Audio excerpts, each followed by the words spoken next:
A billionaire, a single father. One night that neither of them saw coming. When Ethan Calloway pulled his delivery truck to the curb at 1 a.m. on a frozen January night, he wasn't looking for anything except the end of his shift. But the woman sitting alone at that abandoned bus stop, shivering in designer heels with mascara streaked down her face, stopped him cold.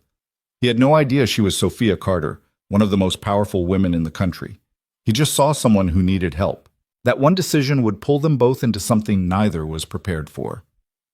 Drop your city in the comments. I want to see how far this story travels. Hit like, and let's begin. The snow had been falling for 3 hours by the time Ethan Calloway turned off Meridian Avenue and headed into the industrial district. It wasn't a shortcut he liked. The roads out here were poorly maintained, the streetlights were spaced too far apart, and the whole stretch of old warehouses and shuttered factories felt like it belonged to another era, one the rest of the city had quietly agreed to forget. But his last delivery of the night was a restaurant supply order going to a kitchen on the Far East Side, and Meridian shaved 11 minutes off the route. 11 minutes mattered when you had a 6-year-old at home. He drove with the radio off. He'd turned it off around midnight, somewhere between his 8th and 9th delivery, when the talk show host started arguing about something he didn't care about, and the music felt too loud for the kind of tired he was carrying. The only sound in the cab now was the rhythm of the windshield wipers and the soft crunch of snow under his tires. His hands were dry from the cold. His lower back had been bothering him since Tuesday. He had a bruise on his left shin from where he'd clipped the corner of a loading dock at around 9 o'clock, and he hadn't had time to look at it properly. None of that was remarkable. That was just Thursday. Ethan was 32 years old, and he looked it, not in a bad way, but in the way that men who work physical jobs and sleep light start to settle into themselves earlier than most. There were lines at the corners of his eyes that hadn't been there 2 years ago. His dark hair needed a cut. He had the kind of hands that looked like they'd carried things, which they had, boxes, mostly, but also grief, and the specific kind of exhaustion that comes from doing everything alone. He was thinking about Lily when he saw her. It wasn't a thought he could even finish. Just the image of his daughter's face, the way she always looked when she was pretending to be asleep but wasn't, her eyelashes doing this subtle flutter she'd had since she was a baby, and then his headlights swept across the bus stop, and the thought dissolved. He almost kept driving. That was the honest truth of it. His foot stayed on the gas for a full 2 seconds after his brain registered what he was seeing, because his brain was tired and the rational part of it said, "Not your problem, keep moving. You have 11 more blocks and then you're done." But something didn't sit right. He couldn't explain it as anything more specific than that. Just a wrongness, a small alarm in his chest that had nothing to do with logic. He'd learned a long time ago not to argue with that alarm. It had served him well in his previous life, in conference rooms and server rooms and places where things were not what they appeared to be. It served him now. He slowed the truck, pulled over, put it in park. The woman at the bus stop didn't look up immediately. She was sitting on the bench with her arms wrapped around herself, her shoulders drawn in tight, her chin tucked down toward her chest. She wore a blazer, cream-colored, clearly expensive, absolutely wrong for 22 degrees, and heels that had no business being anywhere near snow. Her hair was dark and disheveled. One of her earrings was missing. Ethan climbed out of the cab and immediately felt the cold hit him like a wall. He'd been in the heated truck for hours. The contrast was brutal. "Hey," he said, keeping his distance. He didn't want to startle her. "You okay?" She looked up, and that was when he recognized her. Not because he followed business news or read financial magazines, but because her face had been on a billboard 3 blocks from his apartment for the past 6 months. An advertisement for some investment summit. Sophia Carter, Carter Strategic Advisors, building tomorrow, today. He'd driven past it so many times it had become wallpaper. But the woman on that billboard was composed, confident, lit perfectly, looking at the camera like she owned the sky behind her. This woman had mascara dried in streaks down both cheeks. Her lips were pale from the cold. Her hands, folded in her lap, were shaking. She started, then stopped, cleared her throat. "My phone is dead. I've been trying to... There's supposed to be a bus, but I don't know if..." "There's no bus," Ethan said. "Not out here. Not at this hour. The last one through this district runs at 10:30. She stared at him for a moment. Something moved across her face. Frustration, maybe, or the specific exhaustion of someone who had been holding themselves together for too long and was very close to the edge of not being able to anymore. "Right," she said quietly. "Of course." Ethan looked up and down the street, empty in both directions. The snow was picking up again, the flakes getting heavier, the kind that stuck to everything. He unzipped his jacket. "Here." He held it out toward her. She looked at the jacket, then at him. There was a wariness in her eyes that he understood. A woman alone at 1 a.m. in an industrial district, strange man appearing out of nowhere. That wariness was smart. He didn't take it personally. "I've got a heater in the truck," he said. I'm just making a delivery. I live about 10 minutes from here. You're welcome to call someone from my phone, or I can drive you somewhere. Up to you." She looked at him for another long moment. "You don't know who I am," she said. It wasn't a question. It came out almost like she was checking. "I know your face," he said. "Billboard on Garrison Street. Carter something. Carter Strategic Advisors." A pause. "I'm Sophia. Ethan." He kept the jacket extended. "You should put that on before you lose feeling in your hands." She reached out and took it.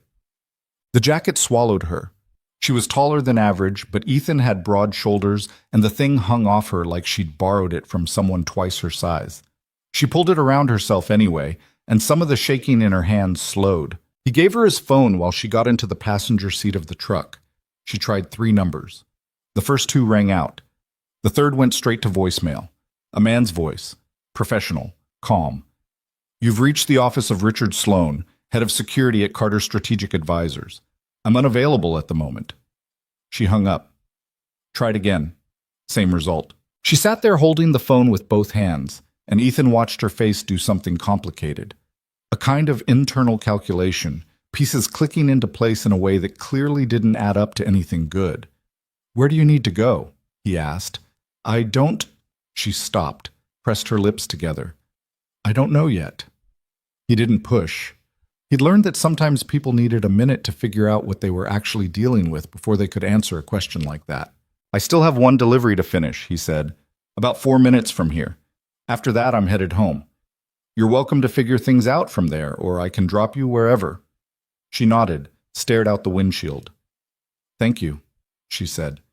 The words were quiet and seemed like they cost her something. The last delivery took 6 minutes, not 4. The loading dock was icy, and he had to move slower than usual with the dolly. When he got back in the truck, Sophia hadn't moved. She was still sitting with his jacket wrapped around her, staring at something he couldn't see. "You're not going to try to call anyone else?" he asked. "I've been trying since 9 o'clock, she said. "My driver, my assistant, my head of security. Nobody's picking up." She paused. "I had a meeting tonight. A business meeting. A potential acquisition. Someone wanted to discuss a partnership off the record. The address they sent me was in this district. Warehouse building, looked legitimate enough on paper. I told my driver to wait outside." "And?" "The building was empty. Had been for months, I think. And when I came back out, my car was gone. My driver was gone. My phone died while I was trying to reach someone." She turned to look at him directly for the first time. Her eyes were dark brown and sharper than the rest of her looked right now. "I walked for about 40 minutes before I found that bus stop." Ethan thought about that. He turned the heater up a notch. "You went to a meeting alone?" he said. Not accusatory, just checking the facts. Something defensive flickered across her face, and then, unusually, he thought, she let it go. "I know how it sounds. It sounds like someone set you up." She didn't answer right away. Outside, the snow fell harder. The truck sat idling at the empty loading dock, the only light source for several blocks. "Yes," she said finally. "I think that's exactly what happened." His apartment was on the 4th floor of a building that had seen better decades. The elevator worked about 60% of the time. Tonight was not part of that 60%. They took the stairs, and Ethan carried his delivery bag and tried not to limp too obviously because his shin was throbbing again. The hallway on his floor smelled like someone had made soup, something with garlic and onions. And there was a kid's shoe sitting outside 4C for reasons that remained unexplained every time he walked past it. He unlocked his door as quietly as he could. The apartment was warm. That was the first thing. The baseboard heat was old and inefficient, and he kept it higher than he probably should have given what it did to his electric bill.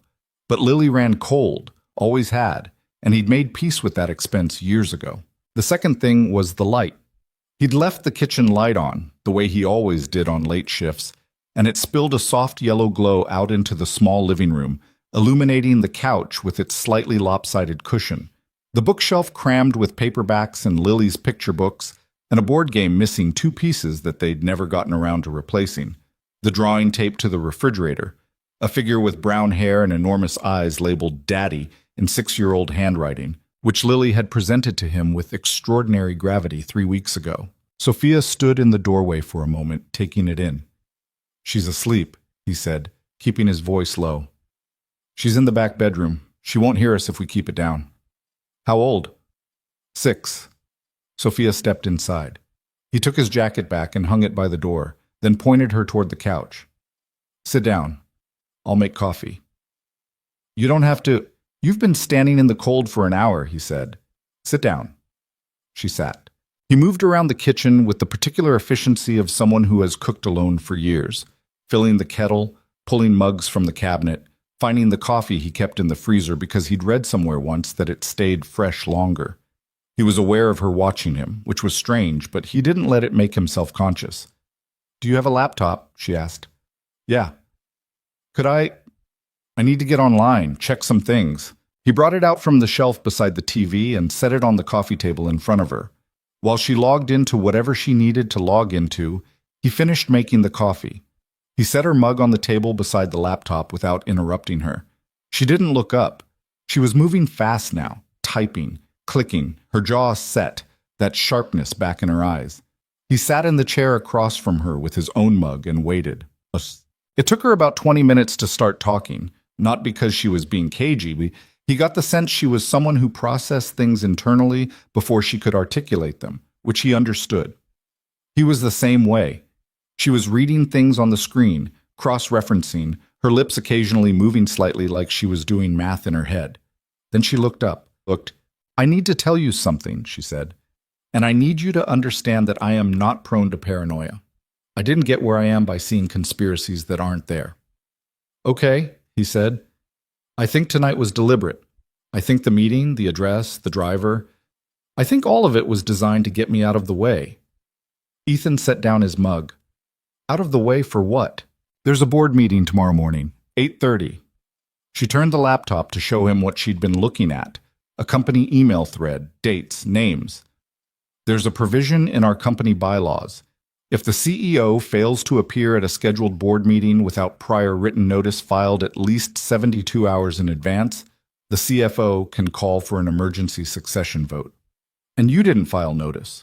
"I didn't know I needed to. I didn't know about the meeting until 4 days ago, which is..." She stopped, looked back at the screen. "Which is interesting because the meeting was apparently scheduled 6 weeks ago." Ethan leaned forward. Despite everything, the late hour, the throbbing shin, the fog of a 12-hour shift, something was sharpening in him, an old reflex, the part of his brain that used to spend its days looking at systems and finding the places where they didn't hold. "Show me the original scheduling notice," he said. She clicked. He stood up, crossed to the couch, and looked over her shoulder. The email had been sent to all board members 6 weeks prior. Every name on the distribution list was there, except Sophia's. "Who has administrative access to your company's email server?" he asked. "That would go through our IT infrastructure team, which reports to..." She stopped. Her expression shifted, something cold moving in behind her eyes. "To Marcus. Marcus Webb, my CFO." She was quiet for a moment. "He's been with the company for 4 years. I trusted him with..." She stopped again. Ethan straightened up, went back to his chair, picked up his mug. "Tell me about Marcus Webb," he said. Met. She talked for 2 hours. He listened the way he used to listen in threat assessment meetings, not interrupting, keeping his face neutral, filing things into categories. Confirmed, probable, possible, doesn't fit yet. Occasionally he asked a question, short ones, specific ones. She answered them and then kept going, and he got the sense that she hadn't talked to anyone like this in a long time, not openly, not without the filter of professional caution that powerful people wear like a second skin. Marcus Webb had joined Carter's Strategic Advisors 4 years ago, headhunted from a rival firm with an impressive resume and even more impressive references. Sophia had liked him immediately. He was precise, thorough, slightly humorless in a way she'd found reassuring because it meant he wasn't playing politics.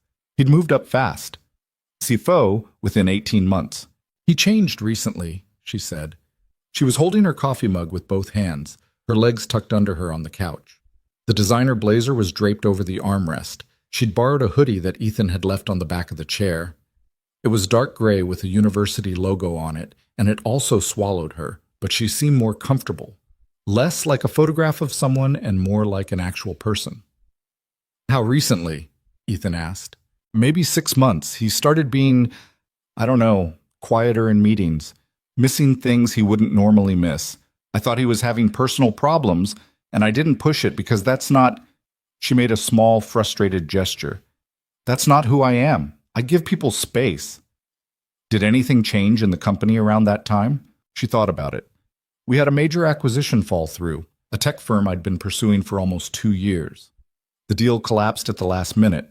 Regulatory issues, officially, but Marcus had been the one managing the due diligence. And unofficially? She looked at him. Unofficially, I always wondered if someone on the other side got a better offer. Ethan nodded slowly. Walk me through the company's structure. Who reports to Marcus? Who has access to what systems? Why? Because if I'm right about how this was done, the access trail is still there. People who build these kinds of traps, they're usually very good at the big picture and not quite as careful about the small things. The timestamps, the metadata, the access logs that aren't covered by the cleanup. Sophia studied him. You know a lot about corporate infrastructure for a delivery driver, she said. It wasn't unfriendly, just observational. I wasn't always a delivery driver. A beat. What were you? He looked toward the hallway where Lily slept. Systems engineer. I worked in corporate security consulting for about 6 years. Infrastructure vulnerability assessment mostly. Finding the holes in systems before the wrong people did. What happened? He was quiet for a moment. The answer to that question was the whole shape of his life. And it wasn't a thing he explained easily or often. My wife died, he said. Lily was too. I couldn't... He stopped. Started again. The kind of work I was doing required a kind of focus I couldn't maintain anymore, not and be present for her. So I made a choice. Sophia held his gaze. She didn't say she was sorry, which he appreciated. He'd gotten tired, years ago, of that particular reflexive phrase, the way people offered it without knowing what to do with it. She just nodded once, like she was taking the information seriously. Okay, she said quietly. Then let me walk you through the structure. Outside, the snow kept falling. Lily slept in the back bedroom. Ethan had checked on her once, around 2 a.m., opening her door just far enough to see the small shape of her under the blankets, the nightlight casting its soft orange glow over her stuffed rabbit and her stack of library books, and the glow-in-the-dark stars on the ceiling he'd put up last spring. She was fine. She was completely, peacefully fine, and that fact, as it always did, settled something in his chest that nothing else could settle. He closed the door gently and went back to the kitchen table. By 2:30, they'd moved from the couch to the table, and the coffee mugs had been replaced with water glasses, and Ethan had pulled out a legal pad and was writing things down in the cramped shorthand he'd developed years ago. Initials, arrows, question marks, the occasional box drawn around something significant. He had 3 columns. The first column was known. Sophia had been lured to a fake address. Her driver had been redirected. By whom was still unclear, but the fact that he hadn't reached out or been reachable since suggested either threat or inducement. Her head of security, Richard Sloan, had failed to answer multiple calls. The board meeting was scheduled for 8:30 a.m. The bylaws provision existed. The second column was probable. Marcus Webb had orchestrated the email blackout. Sophia's name removed from the distribution list, a deletion simple enough to execute for anyone with server access. The acquisition deal that collapsed 18 months ago was somehow connected. At least 2 board members were likely involved because someone had to have been willing to vote for a succession motion the moment it was called. The third column was unknown. Who else? What was the endgame? a hostile takeover, a buyout, selling assets to a third party. And most importantly, how much of the company's internal communication system had been compromised, and for how long. If Marcus has been in the system for 6 months, Ethan said, tapping his pen against the legal pad, he's had time to be thorough. But thorough people leave thorough trails. They can't help it. You can delete the surface records, but you can't delete the logs that track who accessed the system to delete the surface records. Not without a very specific kind of elevated access. Does he have that access? Does your IT infrastructure run on a proprietary system or third party? Third party, CloudFrame. Ethan stopped writing, looked up. CloudFrame, he said. Yes, is that... I did a vulnerability audit for CloudFrame 7 years ago, he said. I know how their logging architecture works. If Marcus used company credentials to access and modify the email server, there will be a secondary log that he probably doesn't know exists. He paused. There's a redundancy layer that was added in a security update about 5 years ago. Most system admins don't know it's there because it was buried in a patch note that nobody read. Sophia stared at him. You're serious, she said. I'm serious. And you can access that log? Not remotely. I'd need to be on site, on an internal network terminal with the right credentials. He looked at her. Can you get me into your building before 8:30 a.m.? She stopped. My access card was in my bag. My bag was in the car, which is gone. Do you have anyone inside the building you trust completely? Not someone who reports to Marcus. Not someone who's been recently promoted or given expanded responsibilities. Someone who's been there a long time and has stayed quiet. She thought for a long time. Eleanor Park, she said finally. My general counsel. She's been with the company since the beginning. I can't imagine she's involved. She doesn't play those games. Can you reach her? From your phone, if she picks up. He slid it across the table. Eleanor Park picked up on the third ring, which meant she was either awake already or slept with her phone on her chest. Given what Sophia told her in the next 4 minutes, the second option seemed more likely. The kind of person who couldn't fully turn off. The call was short and direct. Sophia explained enough for Eleanor to understand the situation without going into the full scope of what they'd uncovered. Eleanor's voice on the other end was controlled, but Ethan, sitting close enough to hear, caught the sharp intake of breath at certain points, the fractional pause before she answered certain questions. She was putting pieces together herself. That was good. It meant she was smart, and it meant she hadn't known. Service entrance, Eleanor said. Loading bay on the north side of the building. I'll meet you there at 6. Bring your friend. The call ended. Sophia set the phone down and pressed her palms flat against the table. She was quiet for a moment. She didn't sound surprised, she said. Not accusing, just noting. She sounded like someone who'd been watching something and waiting to find out what it was, Ethan said. Sophia looked at him. Is that different? It means she's been paying attention. That's useful. They had 3 hours before they needed to leave. Sophia slept on the couch. Ethan put a blanket over her, and she was asleep within 15 minutes, which told him how exhausted she actually was behind the composure she'd been maintaining all night. He respected that, the composure. It took something real to hold yourself together when everything was falling apart, and most people couldn't do it. He knew because he'd tried and failed at it spectacularly in the months after Anna died, and he still wasn't entirely sure how he'd made it through. He didn't sleep. He sat at the kitchen table with the legal pad and went back over everything, looking for the gaps, the places where the story had soft spots, the details that didn't quite fit. He did this for an hour and a half, and came up with 4 questions he couldn't yet answer, which he circled and labeled with question marks. At 4:45, Lily appeared in the kitchen doorway.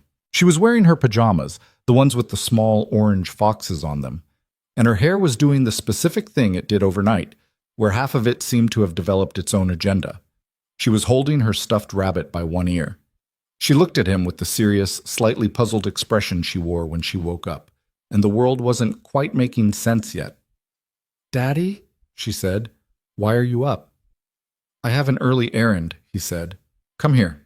She padded across the linoleum and climbed into his lap, with the complete physical confidence of a child who has always known they are welcome. He held her with one arm and didn't say anything, just let her be half asleep against his shoulder, and outside the window the snow had finally, quietly, stopped falling. After a moment she lifted her head and looked toward the living room. "Who is that?" "A friend. She needed somewhere to stay tonight." Lily considered this with the gravity she applied to most things. "Is she cold?" "She was.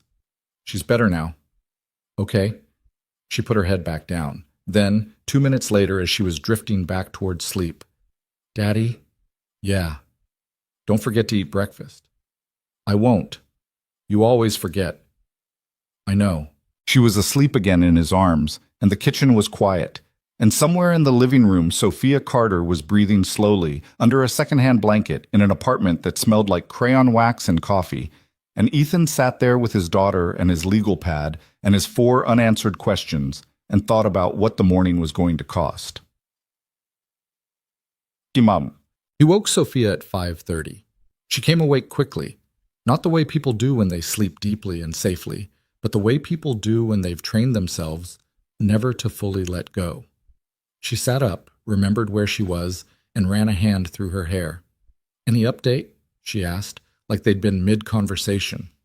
"Nothing new," he said. "But I need to tell you something before we go." She waited. "What we're doing this morning was going into the building, accessing the server logs. If Marcus has been as careful as I think he has, he'll have people watching. Not physically, probably, but the moment someone logs into that CloudFrame secondary layer, there will be a flag on his monitoring system.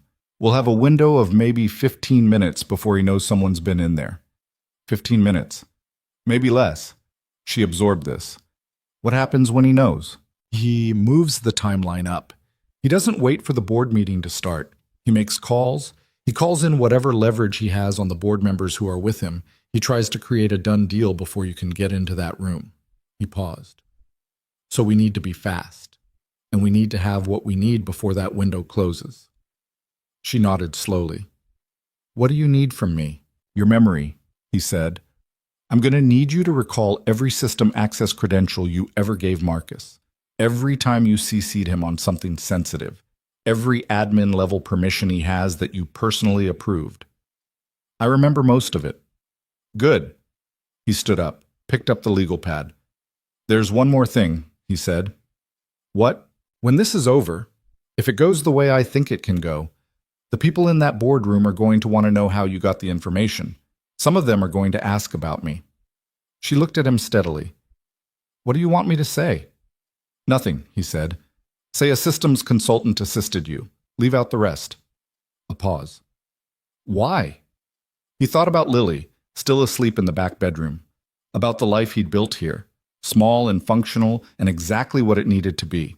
"Because I'm a delivery driver," he said simply. "That's what I need to be right now." Sophia studied him for a long moment, and something in her expression shifted, not softening exactly, but adjusting, recalibrating to include something she hadn't accounted for before. "Okay," she said quietly. "Whatever you need."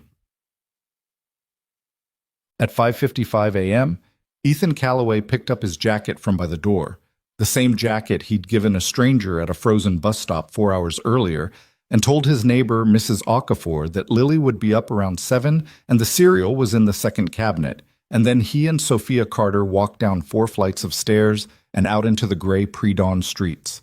The snow had stopped. The world was very still. His truck sat at the curb, the windshield glazed with ice, and the city was quiet around them in the way it only ever is in that particular hour. Not the quiet of something resting, but the quiet of something holding its breath. He started the engine and let it warm up. "You ready?" he asked. Sophia was looking straight ahead through the iced windshield, at the empty street, at the pale light starting to come up on the far edge of the horizon. "I've been building that company for 8 years, she said. "I'm not going to let someone take it from me in a boardroom while I'm standing on the outside." It wasn't a pep talk. It wasn't even particularly dramatic the way she said it. It was just the plain, flat truth of someone who had made up their mind. Ethan pulled away from the curb. "Then let's go," he said. The north side of the Carter Strategic Advisors building looked nothing like the front entrance. No marble floors visible from here. No corporate logo lit up in brushed steel above revolving glass doors. Just a loading bay with a yellow striped curb, a heavy metal door with a keypad beside it, and a security camera mounted at an angle that covered the approach from the street. Ethan noticed the camera before he got out of the truck. He didn't point it out. He just adjusted where he parked, far enough left that they'd be approaching from a slight blind angle, and killed the headlights 30 seconds before he pulled in. Small habits, old ones. Eleanor Park was already there. She was standing just inside the loading bay overhang in a charcoal coat, her silver-streaked hair pulled back, a leather portfolio tucked under one arm. She looked like someone who had been awake for a while and had decided not to pretend otherwise. When she saw Sophia get out of the truck, something in her face went through several distinct expressions in quick succession. Relief, then anger, then a careful kind of professional composure that settled over the other two like a lid going onto a boiling pot. "You look terrible," Eleanor said. "Good morning to you too." Sophia crossed the distance between them, and the two women did something that wasn't quite a hug. More of a sustained hand clasp, forearms gripped, the greeting of people who have been through difficult things together and don't need to perform their relief. Eleanor looked past her at Ethan. Her expression was unreadable in the specific way of lawyers who have spent decades making their expressions unreadable. "This is Ethan Calloway," Sophia said. "He's the reason I'm standing here." Eleanor Park. She didn't extend her hand immediately, just looked at him. The delivery uniform, the dark circles, the legal pad he was carrying. "Sophia says you're a systems person." "I was," he said. "Cloud frame infrastructure, among other things." Something shifted in Eleanor's assessment. She extended her hand. "Then let's get you inside." The keypad code Eleanor used had 7 digits, which was 3 more than standard building access, which told Ethan that this entrance had been upgraded at some point, probably after a security review. Good. It meant not everyone had the code. It narrowed the access window. The door opened onto a service corridor.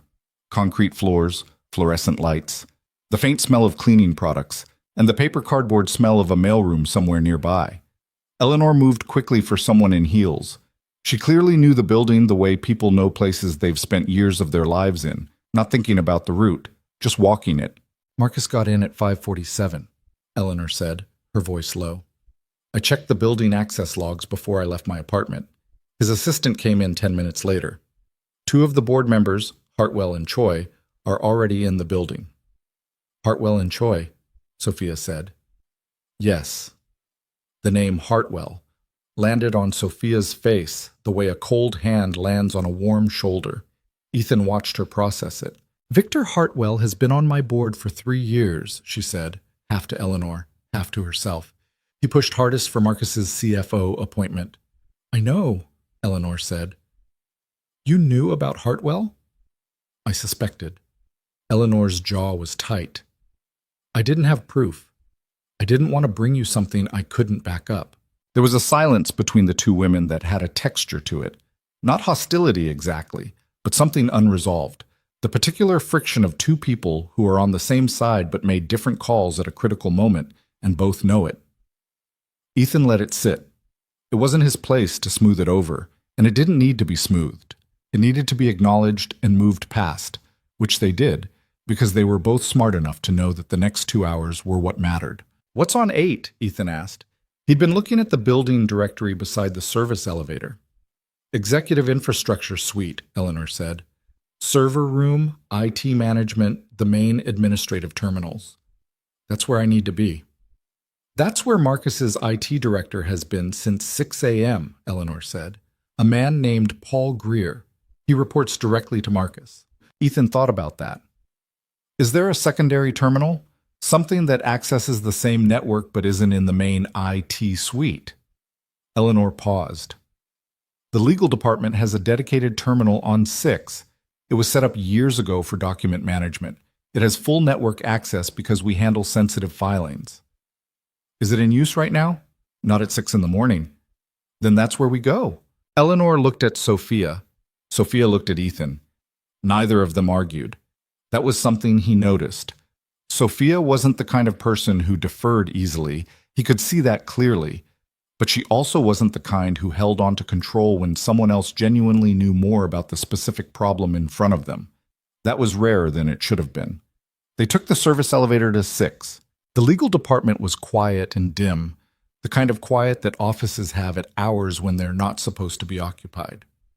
Half the ceiling lights were on a motion sensor, and they blinked on in sections as Eleanor moved through the space, rows of desks, glass-walled offices along the perimeter, a long table with document boxes stacked neatly at one end.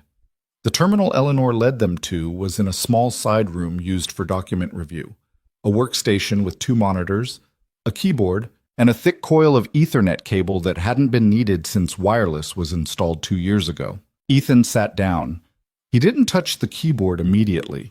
First, he looked at the terminal setup, the make, the connection ports, the small indicator lights on the Ethernet switch mounted on the wall nearby. Is this terminal logged into the company network passively, or does it require active authentication each session? He asked. Active, Eleanor said. Legal clearance credentials. Log in, he said. Then step back. I need you both to let me work. Eleanor logged in. The system came up. Corporate interface, clean, efficient, the kind of thing that cost a lot of money to make look simple. Ethan cracked his knuckles. It was an unconscious habit, one he hadn't done in years, and when he heard it, he felt something odd. Like a piece of himself he'd put in a drawer a long time ago was slowly climbing back out. He started with the CloudFrame administrative portal. Not the front end. That would be flagged immediately. He was going in through the infrastructure maintenance layer, a back-channel access route that CloudFrame had built in for their own engineers during system updates. He'd found it during his audit 7 years ago, and he'd flagged it as a potential vulnerability in his report. CloudFrame had patched the public-facing version of it, but the internal maintenance route, the one that required knowing the specific command structure, had never been fully closed because the engineers who used it had argued it wasn't accessible to anyone who didn't already have deep system knowledge. They weren't wrong. It wasn't accessible to most people. Ethan wasn't most people. He typed steadily. Not fast in the dramatic way people typed in movies, but with the focused rhythm of someone who knew exactly what they were looking for and was navigating a familiar landscape, even after a long absence. Sophia stood behind him and slightly to the left. He was aware of her watching the screen without being able to follow what he was doing, which he could tell was difficult for her. She was someone accustomed to understanding everything happening in her proximity. Eleanor stood near the door, her leather portfolio open, a pen in her hand, watching the corridor through the glass wall. The CloudFrame maintenance layer came up in a plain text interface. No graphics, no corporate polish, just data. Okay, Ethan said quietly. What are you seeing? Sophia asked. Give me a minute. He navigated to the secondary logging archive. The redundancy layer he'd told her about the night before. It was exactly where he remembered it being. 7 years of institutional knowledge, and it was still there. Because systems built by engineers tend to stay the way they're built unless someone with a specific reason and specific knowledge goes looking. Marcus Webb had not gone looking. Or if he hadn't known what he was looking at. The logs were intact. Ethan started pulling records. His eyes moved quickly across the lines of data. Timestamps, user IDs, action types, system flags. He was looking for access events on the company email server over the past 6 weeks. Specifically, any modifications to distribution list configurations. He found the first one at 5:23 a.m. on a Tuesday, 7 weeks ago. A user ID he didn't recognize, not a name, just an alphanumeric string, had accessed the executive email distribution configuration and modified the list labeled board-exec-all. He pulled the user ID record. The string mapped to a service account. Service accounts were administrative tools. They didn't belong to individuals, technically, but they were created and managed by someone, and that someone left their own access fingerprint on the creation record. Ethan traced it back. The service account had been created 14 months ago, created from a terminal logged in under a user ID that resolved, when he pulled the account record, to a name, Paul Greer, Marcus's IT director. Ethan stared at the screen for a moment. Then he pulled Greer's full access history for the past 14 months. It was extensive, systematic, the kind of access pattern that looks like normal administrative activity at first glance, routine maintenance, configuration updates, server checks, until you laid it against a timeline and started noticing what happened immediately before and after each access event. Before, a major board decision, a sensitive financial filing, a personnel review. After, a communication gap, a missing record, a modified distribution list. Greer had been in the system consistently and carefully, and he'd been doing it long enough that the pattern had become invisible through repetition. You didn't notice the individual moves, you noticed the shape they made over time, and only if you were looking at the whole picture at once. "I've got Greer," Ethan said. "Paul Greer works for Marcus," Sophia said immediately. "I know, but Greer is the instrument. I need the instruction. I need a direct communication thread connecting Marcus to the specific action of removing you from that board meeting distribution list." He kept scrolling. "Because without that, a smart lawyer can argue Greer was acting on his own, and Marcus had no knowledge." Eleanor spoke from the doorway without looking away from the corridor. "They would make that argument. I figured." He kept working. "So I need the instruction." The problem was that direct communication was the thing that people who planned these things protected most carefully. Marcus Webb was not careless. He would not have sent an email saying remove Sophia from the board meeting invite. He would have been oblique or verbal, or he would have used something outside the company system entirely. But here was the thing about oblique instructions and verbal commands. They still required a response. They required action, and action left traces. Ethan looked for the traces. He found them in the calendar system. 3 weeks before the board meeting was scheduled, there was a calendar entry on Paul Greer's work calendar, a 30-minute meeting listed as Infrastructure Sync with one other attendee, Marcus Webb. The calendar entry itself contained nothing incriminating, but it had been created and therefore logged, and the log included something that the person who created it probably hadn't thought about: the location field. Instead of a conference room number or a video call link, the location field read, "Refer to prior correspondence." Prior correspondence. Not prior conversation, not prior discussion. Prior correspondence. "There's a secondary communication channel," Ethan said, "something outside the company system. Marcus and Greer communicated about this through a channel that wasn't the company email or messaging system, and whoever filled out that calendar entry slipped up and referenced it." "How does that help us?" Sophia asked. "It doesn't, directly, but it tells me something." He leaned back slightly, thought. If they used an outside channel, they weren't confident the company system was clean, which means Marcus knows the company system has logging layers he can't fully control, which means he's been careful, which means... He stopped, went back to Greer's access history, scrolled to a different section. Not the email server, the file management system. People hide things in file systems the way people hide things in houses, in the places that are accessible but inconvenient, the ones you walk past without looking. Not in the attic, not in the basement. In the closet with the bad hinge that nobody opens because it's easier to pile things in front of it. He found it in an archived project folder labeled Q3 Infrastructure Audit, completed 18 months ago. Inside the folder, nested 3 subdirectories deep, was a file that had been accessed 4 times in the past 6 weeks and had not been accessed in the 14 months before that. The file was named backup_config_parameters_v2.txt. It was not a backup config file. Ethan opened it. It was a schedule, detailed, time-stamped, annotated, dates, actions, names. The first entry was from 8 months ago. MW confirms succession timeline. Distribution modification ready, Sloan to be handled separately. Per arrangement. Sloan, Richard Sloan, Sophia's head of security. "Your security chief is involved," Ethan said. The room went very quiet. He heard Sophia exhale. Not a gasp, not a dramatic sound, just a slow, controlled release of air that told him more about what it cost her to hear that than any outburst would have. "Sloan's been with me for 5 years," she said. He didn't say anything. There wasn't anything useful to say. She was quiet for a moment, and then, "Keep going." He kept going. The file was a blueprint, not complete. There were gaps, shorthand he couldn't fully decode, references to things labeled only by initials. But it was enough.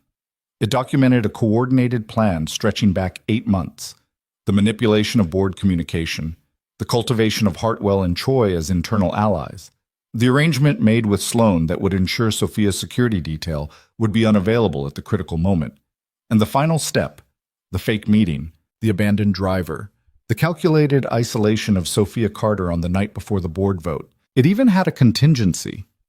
If Sophia somehow made it back to the building on her own, there was a notation about delaying her building access.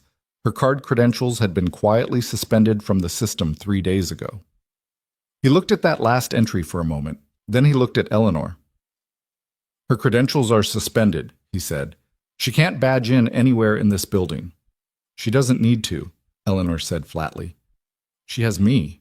There was something absolute in the way Eleanor said it, not fierce, not theatrical, just the plain declaration of someone who has decided what side they're on and is done with ambiguity about it. Ethan found it steadying. I need to print everything, he said. All of it. The access logs, the file, the calendar entries, Greer's full activity history. Everything that establishes the pattern and the intent. It needs to be organized in a way that can be read and understood in under 10 minutes by people who aren't technical. I can organize it, Eleanor said. I've spent 30 years presenting evidence to people who don't want to hear it. I know how to make something undeniable. Then let's work fast. He looked at the time in the corner of the screen. It was 7:14 a.m. We have just over an hour. He started printing. The printer in the document review room was small and slightly loud and seemed determined to take its time about things, and he stood over it watching pages emerge while Eleanor organized them into order at the table, and Sophia stood at the window that looked out over the city, the morning light now fully established, the snow-covered street 6 floors below starting to show the first signs of early commuter traffic. She had her arms crossed over her chest, her weight shifted to one foot. The posture of someone thinking hard. From where he was standing, Ethan could see her reflection in the glass overlaid against the city outside, 2 Sophias in slightly different states. Sloan, she said quietly, not really to anyone. He came to Lily's birthday last year. He sat at the table and ate cake. Ethan didn't answer. He understood the specific texture of that kind of betrayal. The way it wasn't just about the thing done to you, but about the revision it required. The way you had to go back through memory and recalculate everything you thought you knew. He'd done that calculation himself once. Not with colleagues. With the whole structure of a life he'd believed in. When Anna got sick, and then died, and the world turned out to be the kind of place where a 30-year-old woman could just stop existing while her 2-year-old daughter slept in the next room, he'd had to go back and look at every assumption he'd built his life on and figure out which ones still held. Some of them hadn't. He'd rebuilt around the ones that did. He didn't say any of that. He just let her have the moment, the quiet reckoning with it, because that was all anyone could do with that kind of thing. Stand in front of it and let it be true. Then she uncrossed her arms, turned away from the window, and came to stand beside Eleanor at the table. "Show me what we have," she said. So Eleanor showed her. The 3 of them stood around the document table at 7:22 a.m. on a gray January morning, and Eleanor walked through the material in the organized, precise way she walked through everything. And Sophia listened with her whole attention, asking 2 questions and making 3 observations that were all good ones. And Ethan watched them both and thought that this specific thing, 2 people using their respective expertise to face something together, was what competence actually looked like in practice, stripped of everything that wasn't necessary. They finished at 7:51 a.m. Eleanor looked at the organized stack of documents. "This is enough," she said. "I want to be clear about that. What's here establishes conspiracy, breach of fiduciary duty, and at minimum 2 separate counts of corporate fraud. The moment this goes in front of the full board, it's over." "Unless Hartwell or Choi try to table it," Sophia said. "They can try." Eleanor's expression was calm. "They won't succeed." "How many board members are reliable?" Ethan asked. 6 out of 9, not counting Sophia," Eleanor said. "Hartwell and Choi are compromised. The other 6, I've known most of them for years. They're not saints, but they're not in this." 6-2, Sophia said, with the documentation. "It shouldn't even need a vote," Eleanor said. "The documentation triggers the fraud provisions in the company charter. Marcus and anyone complicit with him vacate their positions by the charter's own terms. The vote, if it happens at all, is a formality." Sophia was quiet for a moment, looking at the stack of papers, looking at the shape of what had been done to her and the shape of what was now in her hands. "I built that company," she said, quietly. "Not for effect, just stating something true. Every floor of that building, every contract, every hire. I started it with 11 people in a rented office with mismatched furniture and one client who wasn't sure I knew what I was doing. You did know what you were doing, Eleanor said. Not always. Enough, Eleanor said firmly.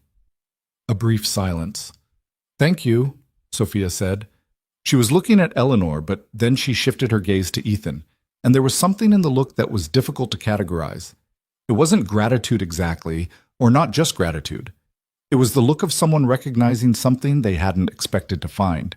Ethan looked away first, checked the time again. We should move, he said. If Marcus gets any indication that something has been accessed on the legal terminal, we lose the element of surprise. We need to be in that boardroom before anyone in IT notices. Eleanor was already gathering the documents. Sophia was straightening her borrowed hoodie. She was still wearing it over the designer blazer, and she made no move to take it off, which he noticed and said nothing about. They left the document review room.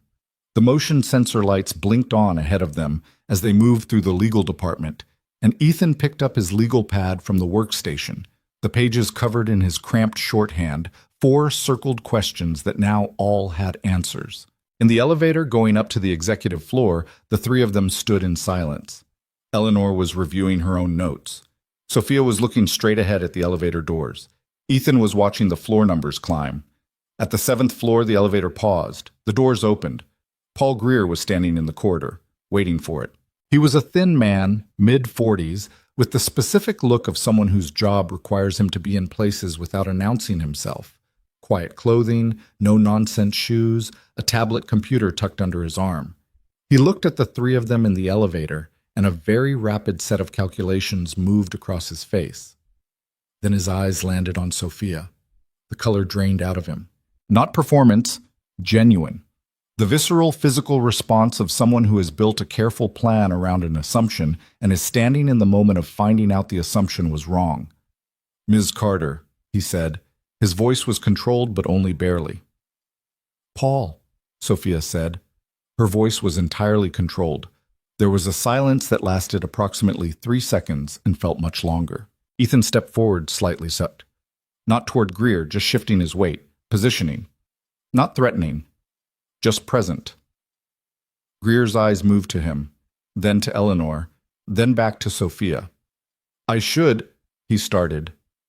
You should stay in your office, Eleanor said, until you hear from HR, which will be very soon. She held the door open button and looked at him steadily. I'd strongly recommend you not use your phone in the meantime. Not your work phone, and not your personal phone. A beat. Greer's hand holding the tablet tightened slightly. I don't know what you think you... Paul, Sophia said it simply. No heat, no accusation. Just his name, in the flat tone of someone who already holds every card and doesn't need to show them. Go to your office. He went. The elevator doors closed. In the reflection of the polished metal doors, Ethan could see Sophia's face. She wasn't triumphant. She wasn't relieved. She looked like what she was, a person who had been awake all night dealing with something ugly and was still in the middle of dealing with it, with everything that was coming next still ahead of her. He's going to call Marcus, she said. Yes, Ethan said. How long do we have? He looked at the floor numbers. They were passing 8, 9, heading for the executive floor. About 3 minutes, he said. Maybe 4. Eleanor straightened her portfolio. Then we walk in fast, she said. Don't stop at the assistant's desk. Don't acknowledge anyone who tries to intercept you. Sophia, you walk directly to your seat at the head of the table and you sit down. Once you're in that seat, you are the CEO of this company, and the room knows it. Sophia nodded once. The elevator reached the executive floor. The doors opened. The corridor was carpeted and quiet. The overhead lights warm. The walls hung with framed photographs documenting 8 years of company history, product launches, charity events, team photographs, the occasional shot of Sophia at a podium or shaking someone's hand. Her whole professional life framed and mounted, lining the path to the boardroom. They walked. At the end of the corridor, through the glass-paneled walls of the boardroom, Ethan could see figures already seated around the table. He counted 4. 2 he didn't recognize. 1, a broad-shouldered man with silver hair and the settled bearing of someone accustomed to authority, was almost certainly Victor Hartwell. and at the far end of the table with his back to the door sat a man in a dark suit reviewing something on a tablet. Marcus Webb. He hadn't turned around yet. He didn't know. Sophia's footsteps didn't slow. She didn't hesitate at the door. Eleanor reached past her and pushed it open, and Sophia Carter walked into her own boardroom, and Ethan Calloway stood in the doorway behind her and watched the head of Marcus Webb go very, very still. The documents were in Eleanor's hands. The evidence was organized and complete. The room didn't know yet what was about to happen to it, but it was about to find out. Marcus Webb had the particular quality of men who had spent years being the smartest person in most rooms, a kind of settled confidence that had calcified over time into something closer to arrogance, not the loud kind, the quiet kind, the kind that shows itself not in what a man says, but in how he holds his body when he walks into a space, the assumption embedded in the angle of his shoulders that the room belongs to him until proven otherwise. He turned around slowly when the boardroom door opened, like a man with no reason to hurry. And then Sophia Carter walked in, and the color left his face the same way it had left Paul Greer's, 6 floors below, 4 minutes earlier. Not gradually, but all at once, like something had been switched off behind his eyes. He recovered fast. Ethan gave him that. Within 2 seconds, Marcus Webb had rebuilt his expression into something that was almost neutral, almost relaxed, a performance of composure that would have been convincing to someone who hadn't been watching for the seams. Ethan was watching for the seams. The boardroom was a long rectangular space with floor-to-ceiling windows on the far wall. The city spread out behind them in the gray morning light, the snow-covered skyline sitting still and pale under a low-cloud ceiling. The table was dark wood, long enough to seat 12 comfortably. 4 people were already seated. Ethan had counted them through the glass, and now he put names to faces as best he could from what Sophia had described overnight. Victor Hartwell at the left side of the table, 2 seats down. The silver-haired man with the settled bearing. He was looking at Sophia now with an expression that Ethan could only describe as deeply unhappy calculation. Beside him, a Korean-American woman in her 50s, that would be Sandra Choi, who had gone very still in her chair in a way that reminded him of animals in fields when something large passes nearby. The other 2 board members, a heavy-set man with a gray beard that Ethan didn't have a name for, and a younger woman in a red blazer, were watching the door with expressions of simple confusion. They hadn't known what was supposed to happen this morning. They'd come in for a meeting and found a room with a strange atmospheric charge. And now the CEO they presumably thought wasn't coming had walked in looking like she hadn't slept and had walked through a blizzard on foot, which was essentially accurate. Marcus stood up, which was the wrong move, and told Ethan everything he needed to know about the man's instinct under pressure. When cornered, perform authority. Sophia. His voice was smooth, practiced. I wasn't aware you'd be... We weren't expecting. Sit down, Marcus, Sophia said. She didn't raise her voice. She didn't need to. She crossed the room to the head of the table, her chair, the one that faced the windows, and pulled it out and sat down in it with the specific deliberateness of someone planting a flag. Every eye in the room tracked her. Marcus did not sit down. Not immediately. He stood for a moment that went on 2 beats too long, and in those 2 beats, Ethan watched him doing the same rapid calculation that Greer had done downstairs, assessing what she knew, how she'd gotten here, whether the plan could still be salvaged, whether there was a version of this morning that still ended the way he'd needed it to end. He looked at Ethan then.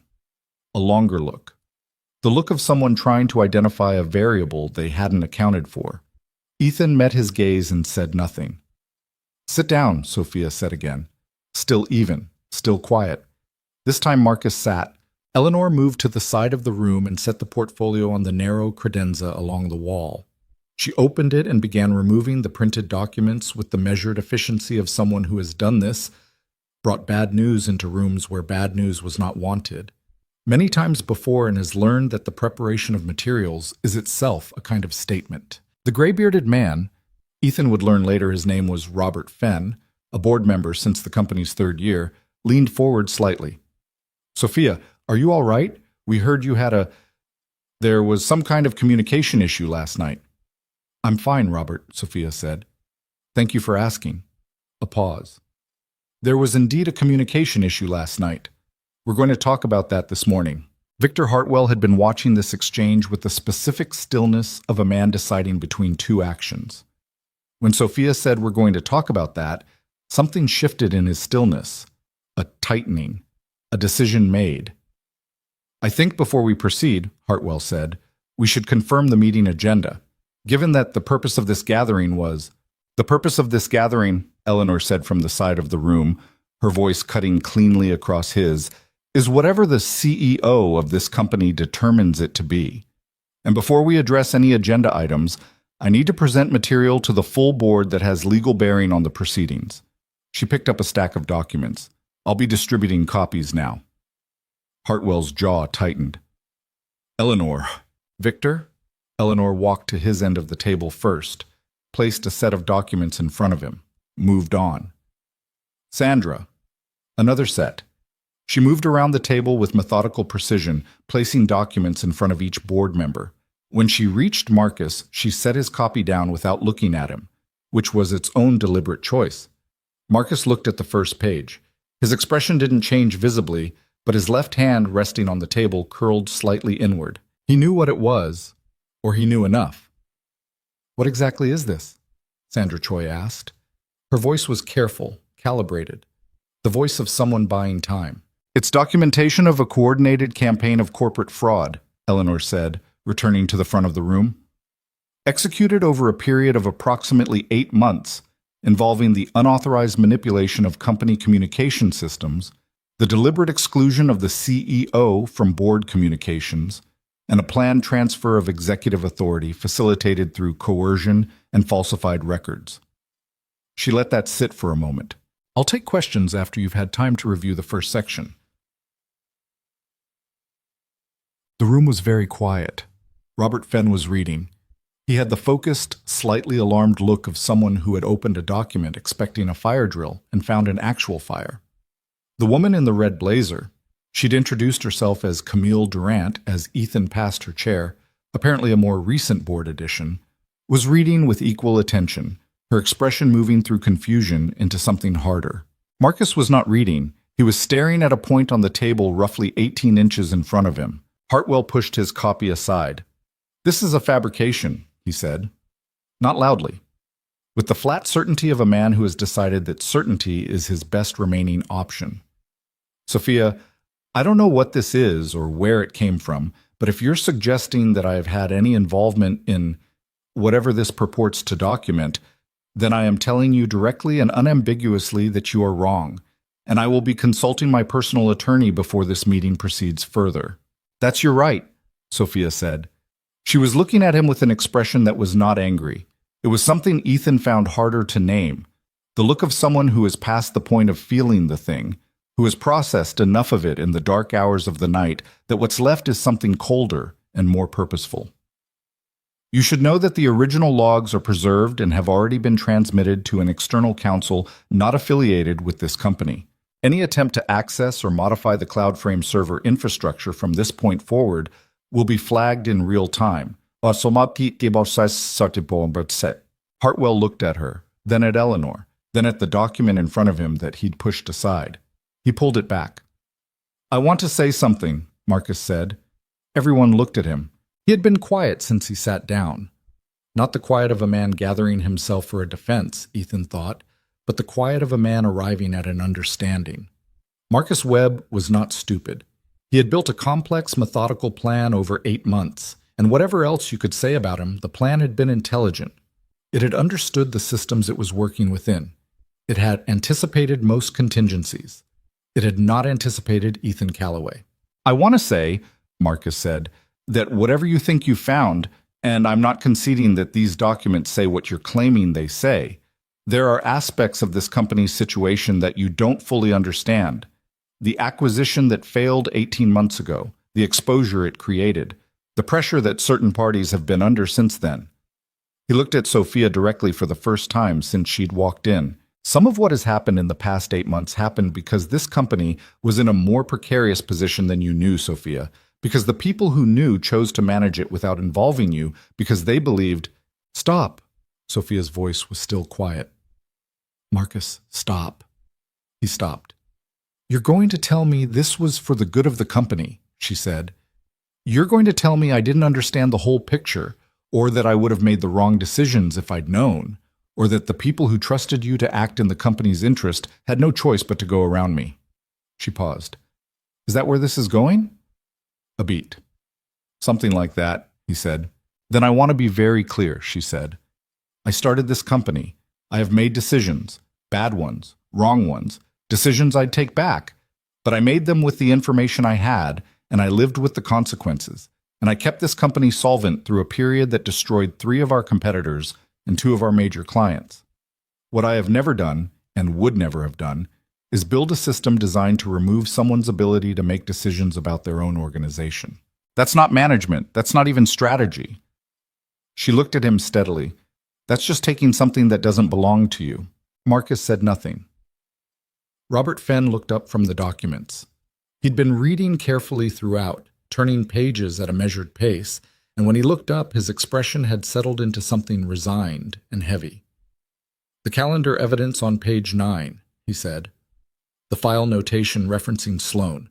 Has Richard Sloan been contacted? Not yet, Eleanor said. That will be handled by external investigators. His access to company systems and physical premises has already been suspended as of, she checked her watch, 23 minutes ago. Fenn absorbed that, looked at Marcus.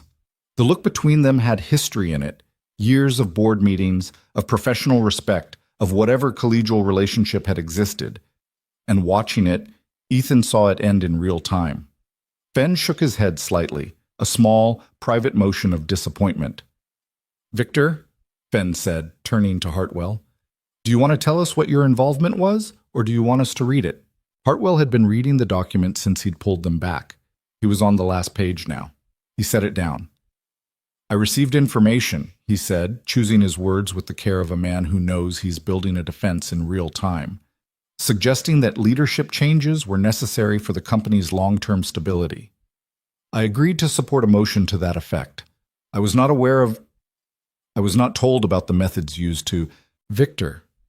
Sophia's voice had the same quality it had when she'd said Marcus's name. Not a shout. An ending. Hartwell fell silent. You attended a meeting 6 weeks ago, she said. A meeting that was specifically designed to take place without my knowledge. You were present for a conversation about how to use the succession clause in our bylaws to remove me while I was... What? What did they tell you I would be doing? A long pause. They said you were going to be away, he said. That you'd decided to step back temporarily. And you believed that. Another pause, shorter.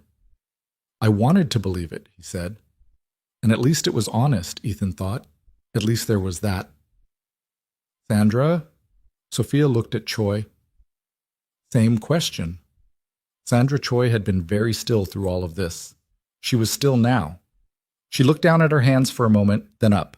I'm going to request that any statement I make be given in the presence of counsel, she said. That's your right, Sophia said. Step out. Choi stood, gathered her things, and left the room without looking at anyone. The door closed behind her with a soft, definitive click. Camille Durant, in the red blazer, had stopped reading. She was watching Sophia with an expression that Ethan read as a woman recalibrating something, updating her understanding of the person sitting at the head of the table. What happens now? She asked. Now, Eleanor said. The board votes on the immediate suspension of Marcus Webb's CFO authority pending a full internal and external investigation. Under Article 14 of the company charter, evidence of fraudulent conduct by an officer triggers mandatory suspension without board majority. It requires only a simple motion from the CEO, confirmed by General Counsel. Then I'm motioning, Sophia said. Confirmed? Eleanor said.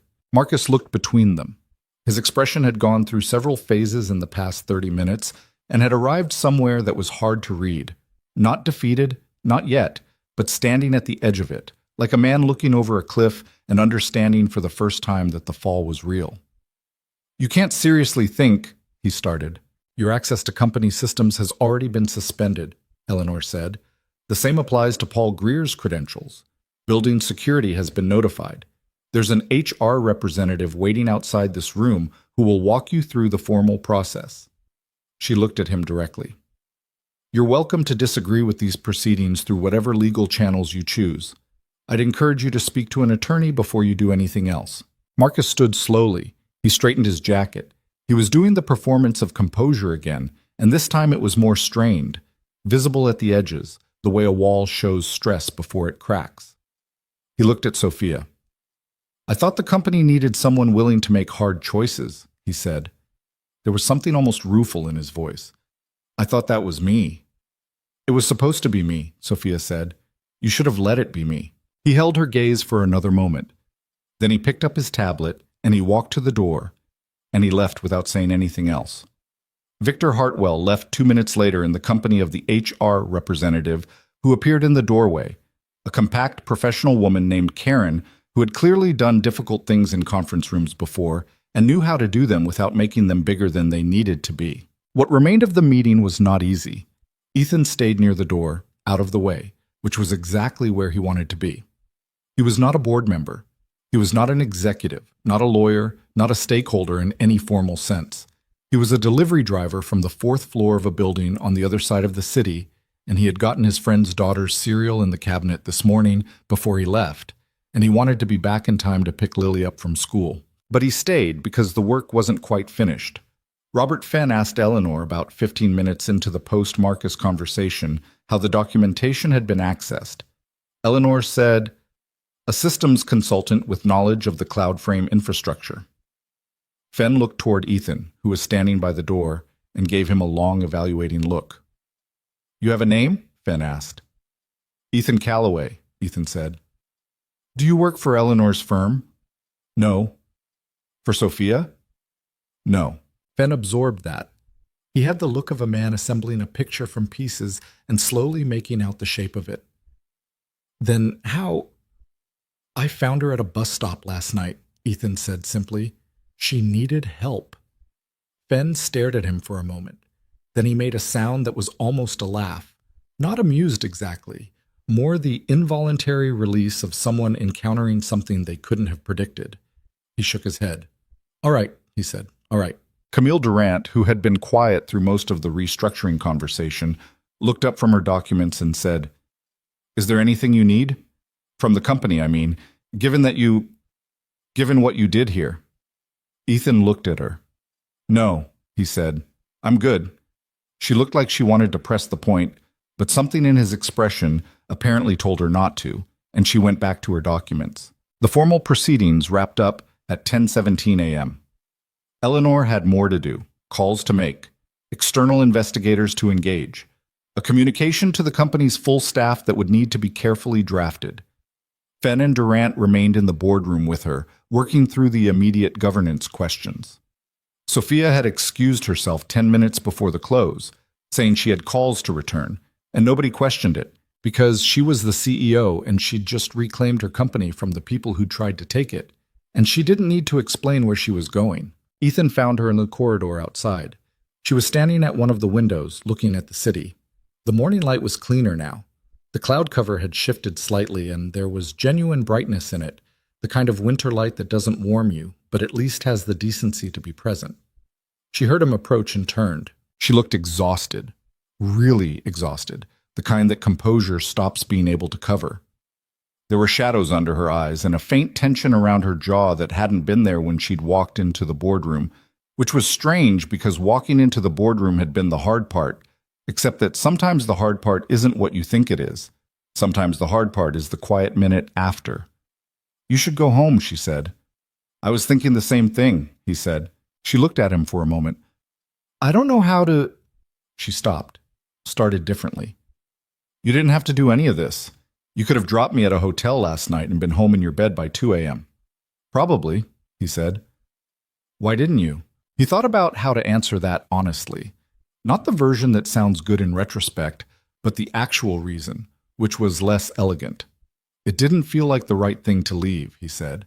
"I don't know how to explain it better than that. It just didn't." She looked at him steadily. "You have a daughter who needed you home." She was fine. Mrs. Okafor next door is very reliable. A pause. "Ethan?" "Yeah, I want to give you something. For what you did." She held up a hand before he could speak. I know you're going to say no. I'm asking you to let me finish. He waited.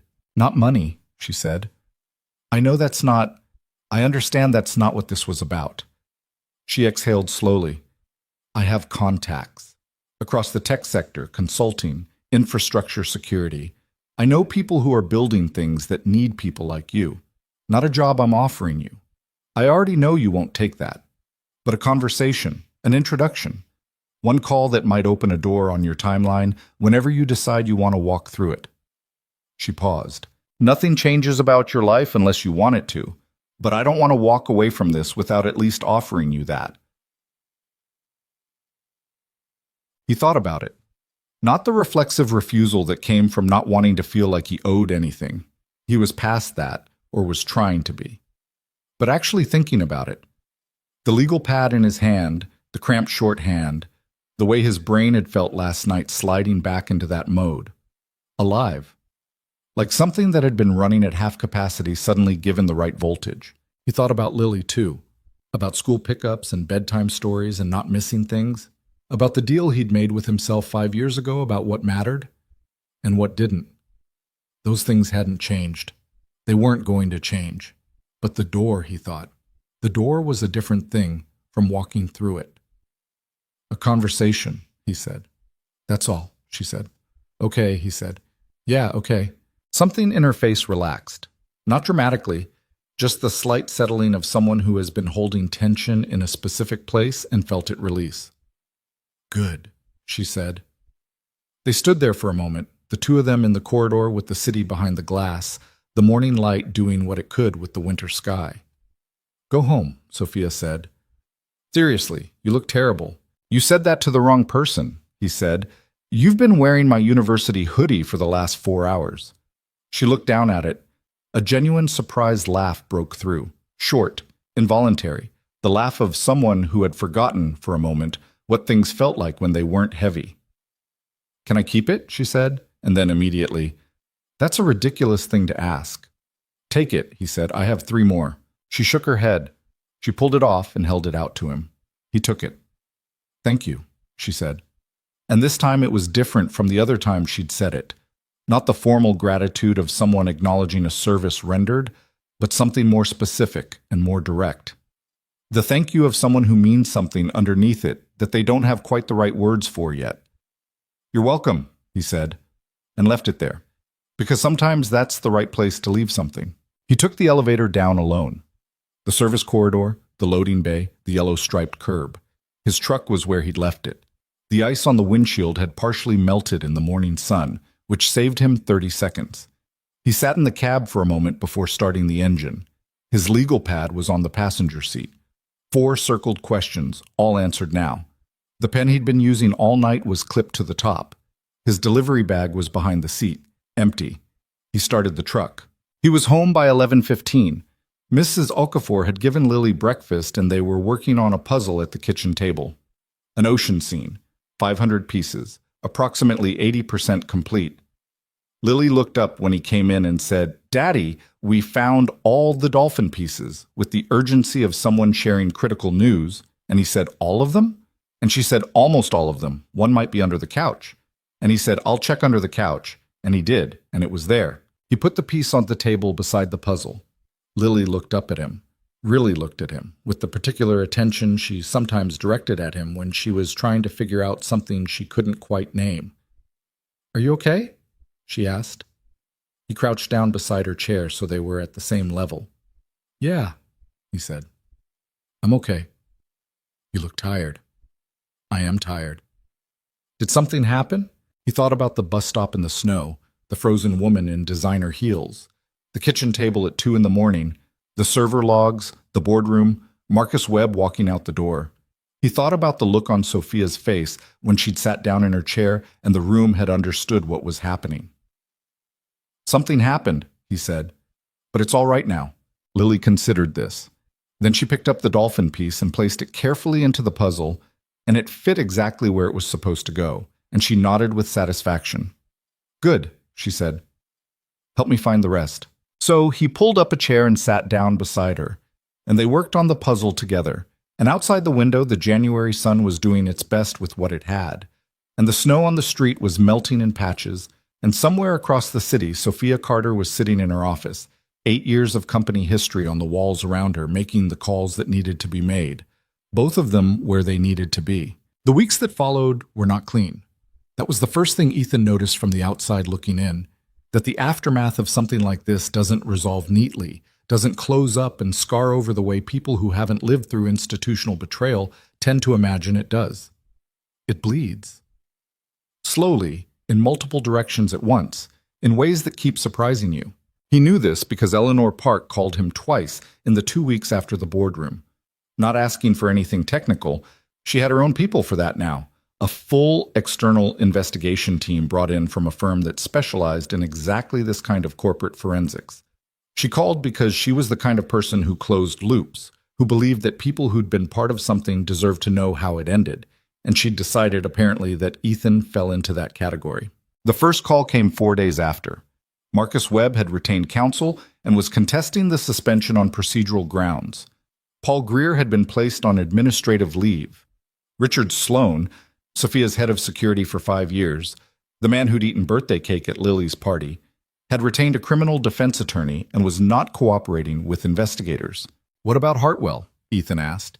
He was standing in his kitchen, phone wedged between his ear and his shoulder, making Lily's lunch for school the next day. "Victor is cooperating," Eleanor said. "Selectively. He's drawing a very careful line between what he knew and what he was told, and some of it might even be accurate." A pause. "He's the kind of man who genuinely believes the version of events that's most favorable to him. He may have convinced himself he was doing the company a service. Does that change anything legally? It changes the shape of his liability, not mine." The second call came 11 days after, at 8:30 in the evening. Ethan was on the couch with Lily, who had fallen asleep against his arm during a movie she'd insisted she wasn't tired for. He picked up quietly and moved to the hallway. "The board voted today," Eleanor said. "Full board, all remaining members. The fraud provisions in the charter were formally invoked. Marcus's suspension is now termination. Greer's employment has been ended. 2 additional staff members in the IT department with documented involvement were let go this afternoon." Ethan leaned against the hallway wall. "How's Sophia?" A brief pause. The kind that means the person on the other end is choosing words. "She's working," Eleanor said, "which is what Sophia does. She's restructuring the security division, hiring new leadership, reviewing every major decision that was made in the past 8 months to assess what Marcus influenced." Another pause. "She's not sleeping well." "No," he said. "I wouldn't expect she is. She asks about you," Eleanor said. "Not directly. She asks how the investigation is progressing, and then she asks whether you've been in contact, and I tell her you haven't, and she says that's fine, and then she goes back to work." Ethan didn't say anything to that. "I'm not trying to involve you in something you're not asking to be involved in," Eleanor said. I wanted you to know." "I appreciate it," he said. He went back to the couch and sat beside his sleeping daughter and finished the movie alone and thought about a lot of things that he didn't have clean answers for. The trouble was not that he didn't think about Sophia Carter. He did think about her. More than made sense for someone he'd known for a single night and a morning. But the thinking had a quality to it that was difficult to be straightforward about. Not the simple forward pull of attraction, though that was part of it, but something more complicated. The specific unease of a person who knows they're standing at the edge of a life that runs differently from the one they're in and isn't sure yet which side of the edge is the right place to be. His life was not unhappy. He wanted to be clear about that, at least to himself. It was small in certain ways and large in others. It was built around Lily's school schedule and Mrs. Okafor's availability and the calibration of routes that minimized driving time on delivery nights. And it had been built that way deliberately, from the ruins of something bigger that had ended on a Tuesday afternoon in March 5 years ago when a doctor at St. Benedictine Medical Center had come into a waiting room and said Anna's name, and Ethan had known from the way the man walked what he was about to be told. He'd built the life he'd built on purpose. Every choice in it had been a choice, not a default. He wasn't someone who'd ended up here without meaning to. But sitting in the hallway at 8:45 on a Wednesday night, in the building with the bad elevator and the unexplained shoe outside 4C, having just been told by Eleanor Park that a woman he'd known for less than 24 hours was not sleeping well and asked about him in the oblique way that people ask about things they're not ready to ask about directly. Sitting there, he felt the specific restlessness of a life that was right but not quite complete pressing at him from the inside. He didn't call her, not that night.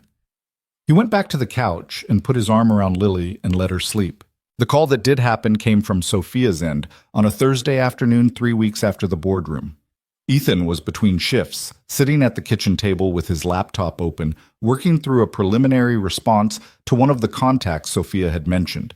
An infrastructure security consultant who'd reached out after Sophia had apparently followed through on her promise and made introductions without asking Ethan first, which he'd found characteristically direct. He was trying to figure out how to describe what he'd been doing for the past 5 years without it sounding like either an apology or an excuse, which was harder than it should have been when his phone rang. He looked at the number, didn't recognize it, picked up anyway. "It's Sophia."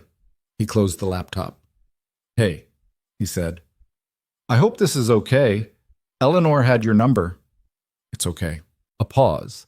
The kind of pause he'd come to recognize in their limited acquaintance as Sophia Carter, deciding how to say something she'd already decided to say. "I was wondering if you and Lily might want to come to dinner. Not a work thing, not a thank you dinner, nothing formal, just dinner." Another pause. "I can come to you if that's easier. I could bring food." He looked around the kitchen. The puzzle on the table, now completed and partially disassembled by Lily, who'd started picking at the edges the way she always did when a puzzle stopped feeling like a challenge. The crayon drawing of Daddy on the refrigerator. The cabinet with the cereal in it, second from the left. "Friday works," he said. "Lily goes to bed at 8:30, so early is better. 6? 6 is perfect." A beat. "Does she have any food allergies?" "She doesn't like mushrooms. She can't explain why, they just bother her." "No mushrooms," Sophia said. "Got it." There was a moment that wasn't quite awkward, but had a kind of tentative quality to it. Two people navigating the edge of something without a map. "How are you doing?" he asked. She was quiet for a second. "Honestly? Yeah. I've had better months?" A dry, brief sound that wasn't quite a laugh. "I'm fine. The work is good. The work helps. It's everything adjacent to the work that's..." She paused. "It's a strange thing to find out that people you trusted were performing loyalty rather than actually having it. You go back and re-examine everything, and you can't always tell the difference, even in hindsight." "No," he said. "You can't always." Does that get easier? That specific thing? Because you've been through something like it, I think. A different kind, but he thought about how to answer honestly. Not the answer that was comforting and not the answer that was unnecessarily bleak. "You stop looking for it after a while," he said. "Not because you stop caring. Because you get better at knowing which things deserve examination and which things you're just examining because you're in the habit of not trusting. The two feel the same for a while, and then they don't." A silence. "That's actually helpful," she said. "Thank you." 6 o'clock Friday, he said. "I'll be there." She arrived at 5:58 with 2 bags from a Thai place 3 miles across the city that Ethan had driven past maybe 100 times without ever going in. She was wearing jeans and a dark green jacket and looked more like the person she'd been at the kitchen table at 2 in the morning than the person on the Garrison Street billboard, which he registered without knowing exactly what to do with. Lily answered the door before Ethan got to it, because Lily had been monitoring the situation from the window for 15 minutes. Sophia crouched down in the hallway so she was at eye level. "You must be Lily." "You were sleeping on our couch," Lily said. "I was," Sophia said. "Your dad was very kind to let me." Lily considered this for a moment. "We have a puzzle," she said. "It's the ocean. We finished it, but I messed it up again." "I've done that," Sophia said. "Couldn't leave it alone?" "It was just sitting there," Lily said with the tone of someone who considers this self-evident. Sophia looked up at Ethan, who was standing behind Lily. Something in her expression was quietly amused, quietly something else that he didn't try to name yet. "Come in," he said. Dinner was not smooth. Lily knocked her water glass over approximately 8 minutes in and spent the next 3 minutes genuinely upset about it. In the way 6-year-olds get upset about small accidents. where the thing itself isn't the issue, but it triggers something bigger and more general about the unpredictability of the world. Ethan mopped it up and said it was fine and refilled the glass, and Lily sniffled twice and then recovered, and Sophia handed her a napkin without making it a thing, which he noticed. The food was good, genuinely good, not in the way that expensive food announces its own quality, but in the way of food that was made carefully and chosen by someone who knew what they were ordering. Lily ate her noodles with the focused attention she gave to things she liked, and talked between bites about her class's science project, which involved growing something in a small pot and required, apparently, a level of daily vigilance that she was taking very seriously. "What are you growing?" Sophia asked. "Beans," Lily said. "They're supposed to come up in 2 weeks, but Mia's already came up, and mine hasn't." "Did they get the same amount of water?" Lily looked at Sophia with the slightly suspicious expression she used when she thought an adult was asking a leading question. "I don't know." "That might be worth checking," Sophia said mildly. "Sometimes it's not about doing something wrong, just about the small differences in conditions." Lily thought about this. "Like what?" "Where the pot sits, how warm it is, how deep the seed went in." "Mine went in pretty deep," Lily said. "Then it might just need more time." Lily considered this with genuine seriousness. Then, "Did you ever grow beans?" "I grew tomatoes once," Sophia said, "in a little pot on a fire escape. They were very small tomatoes, but they were tomatoes." Lily seemed to find this satisfying. She went back to her noodles. Ethan looked across the table at Sophia. She was twisting noodles around her fork in the slightly inefficient way of someone who didn't eat this kind of food often enough to have developed technique, and she caught him looking and raised an eyebrow. "What?" she said. "Nothing," he said. "I was just thinking you're good with kids." "I grew up with 3 younger siblings," she said. "You get good at talking to them, or you lose your mind." "I didn't know that."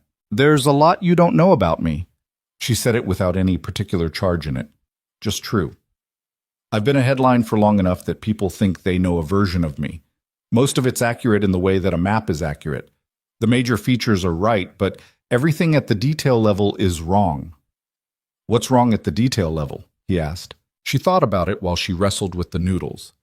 "The narrative tends to be that I'm hard," she said.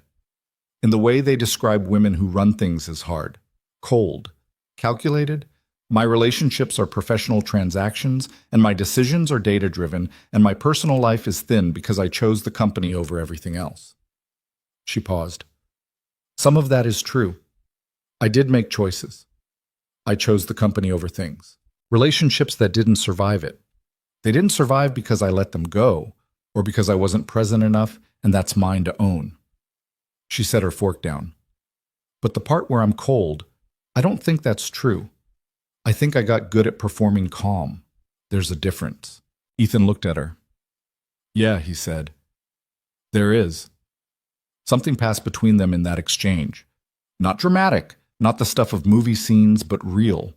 The specific recognition of 2 people who have each spent years developing a controlled surface because the world required it, and who are sitting across a kitchen table without the armor on and finding that the territory underneath is more familiar than expected. Lily, who had finished her noodles and was now rearranging the pieces of the disassembled ocean puzzle that she'd brought to the table, looked up. "Are you coming back?" she asked Sophia. Sophia blinked. "What do you mean?" "To have dinner. Are you coming back?"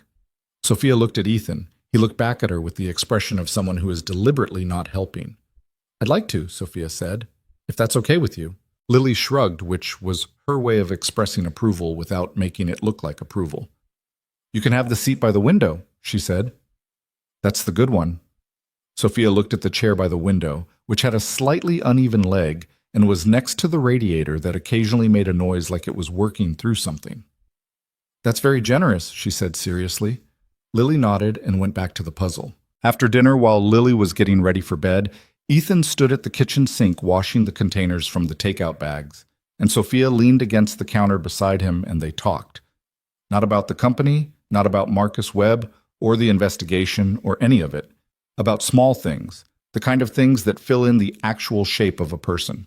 She told him about her 3 siblings, scattered across different states, the complicated geography of a family that loved each other but had trouble being in the same room. He told her about growing up in a mid-sized city 2 states away, The kind of place that people left, how he'd left, and never quite decided if that had been the right call. "Do you miss it?" she asked. "Sometimes," he said. "Less now than I used to. This city became home when Lily was born. I stopped thinking about anywhere else." "I grew up moving," she said. My parents, my father worked corporate. We moved every few years for his promotions. I went to 5 different elementary schools." She looked at her hands. "I think that's why I built something with roots. I wanted something that stayed in one place." "And someone tried to take it from you." "Yes." The word was flat, but not empty. It had weight in it, the weight of something she'd been carrying for weeks. He finished with the last container, dried his hands. "You got it back," he said. "I did," she said, "with your help." "You got yourself back," he said. "I just found the door." She looked at him for a moment. The kitchen light was the same light it had been at 2 in the morning, 3 weeks ago, the same yellow warmth that fell over the crayon drawing and the puzzle and the second-hand furniture. She was standing in the same space she'd sat in then, and she was and wasn't the same person.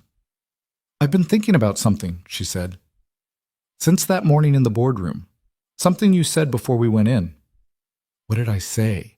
"You said you were a delivery driver, that's what you needed to be." She paused. "I've been trying to understand that, not challenge it. I'm not trying to challenge your choices, but understand it.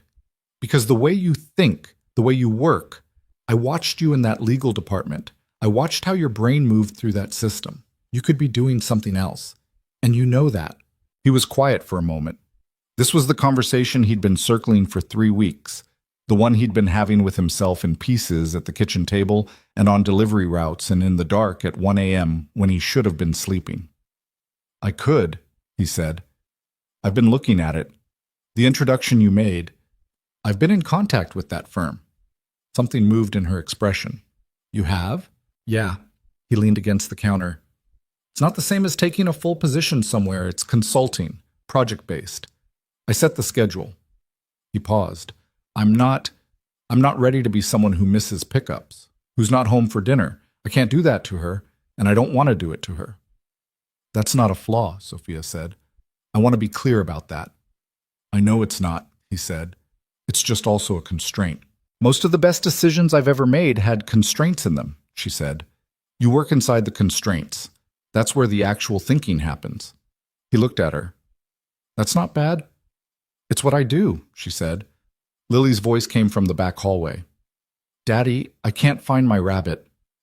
"Check under the blanket," he called back. A pause.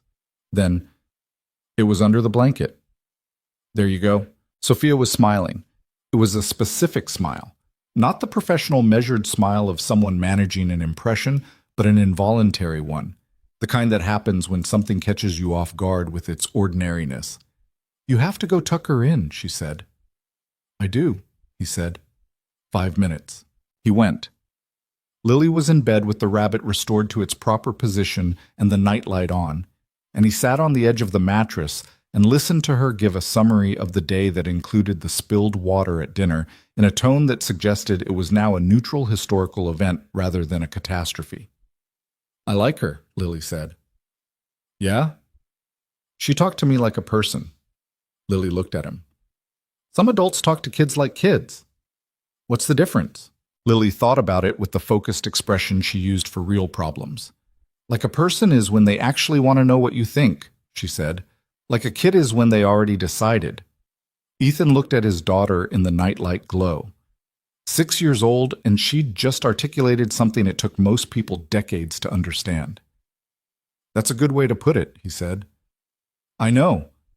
She burrowed further under the blanket. "Is she your friend?"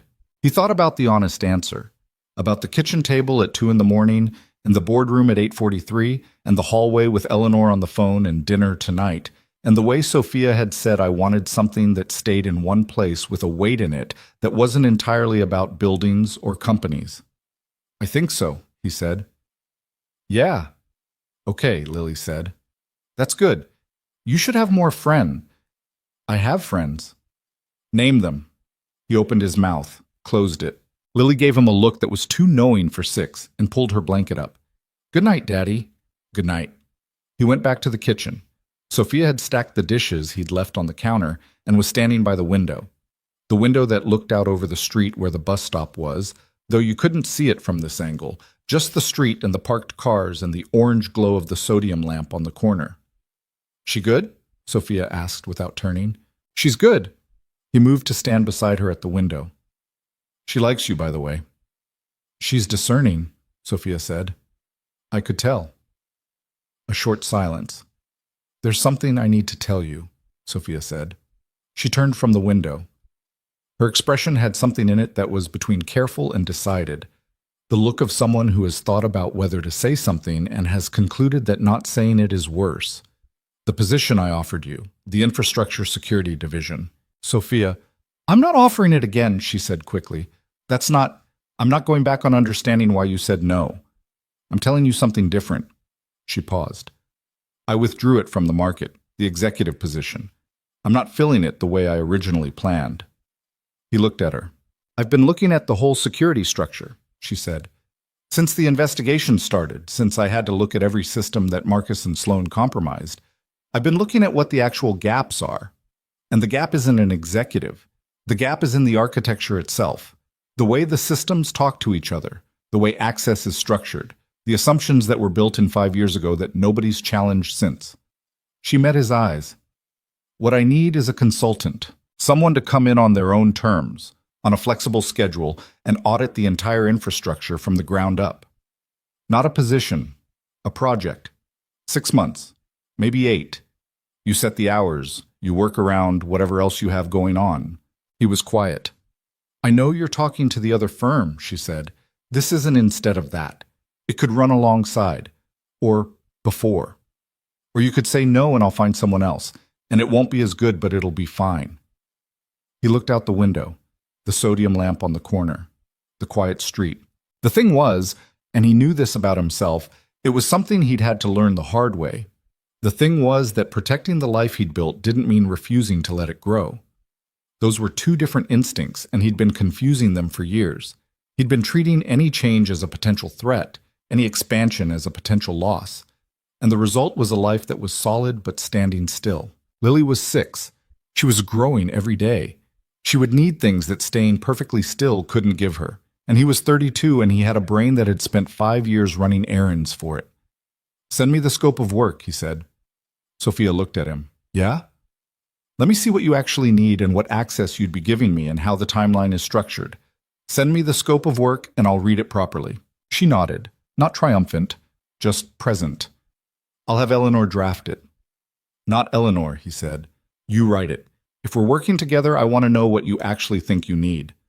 Something in her expression shifted, a recognition. "Okay," she said. "I'll write it." "Okay." She picked up her jacket from the back of the chair. She was leaving, and they both knew it, and there was an ease to the transition that they hadn't had 3 weeks ago, which was itself a kind of answer to a question neither of them had fully asked yet. At the door, she paused. "The introduction I made," she said, "to the consulting firm. You're not going to tell me I should have asked first?" "You should have asked first," he said. "I know." A beat. "I didn't know how to ask without it seeming like... I didn't want it to seem like I was buying something." "I know," he said. "That's why I didn't make an issue of it." She looked at him steadily. "You're very hard to offend." "Not really," he said. "I'm just good at knowing the difference between things that deserve it and things that don't." She almost smiled. "Right," she said. "Good night, Ethan." "Good night." The door closed. He stood in the small entryway for a moment, coat hanging on the hook beside him, legal pad on the shelf where he'd left it 3 weeks ago, 4 circled questions all answered, new questions starting to form. The building was quiet. Lily was asleep. The radiator by the window made its usual sound, working through something, and outside the sodium lamp on the corner cast its orange circle on the snow-narrowed street. He went to the window and stood where Sophia had been standing. The street looked different at night than it had at noon, which was not an interesting observation except for what it meant, that the same space looked like different things depending on what you brought to it, and what time you were in, and whether you were looking out or looking in. He stood there for a while, then he went to bed. The scope of work arrived on a Tuesday morning, 9 days after Sophia had stood at his kitchen window and said she'd write it herself. It came as an email. No assistant CC'd, no corporate header, just her name in the from field, and a subject line that said Infrastructure Audit Proposal. Read when you have time. Ethan read it at the kitchen table with his coffee, still in the clothes he'd slept in, before Lily woke up. It was 11 pages. Single-spaced in places where she was being precise, which was most of it. It was not written like a corporate document. It didn't have the padded language of something drafted by committee, the kind of proposal that says a lot while committing to very little. It was direct.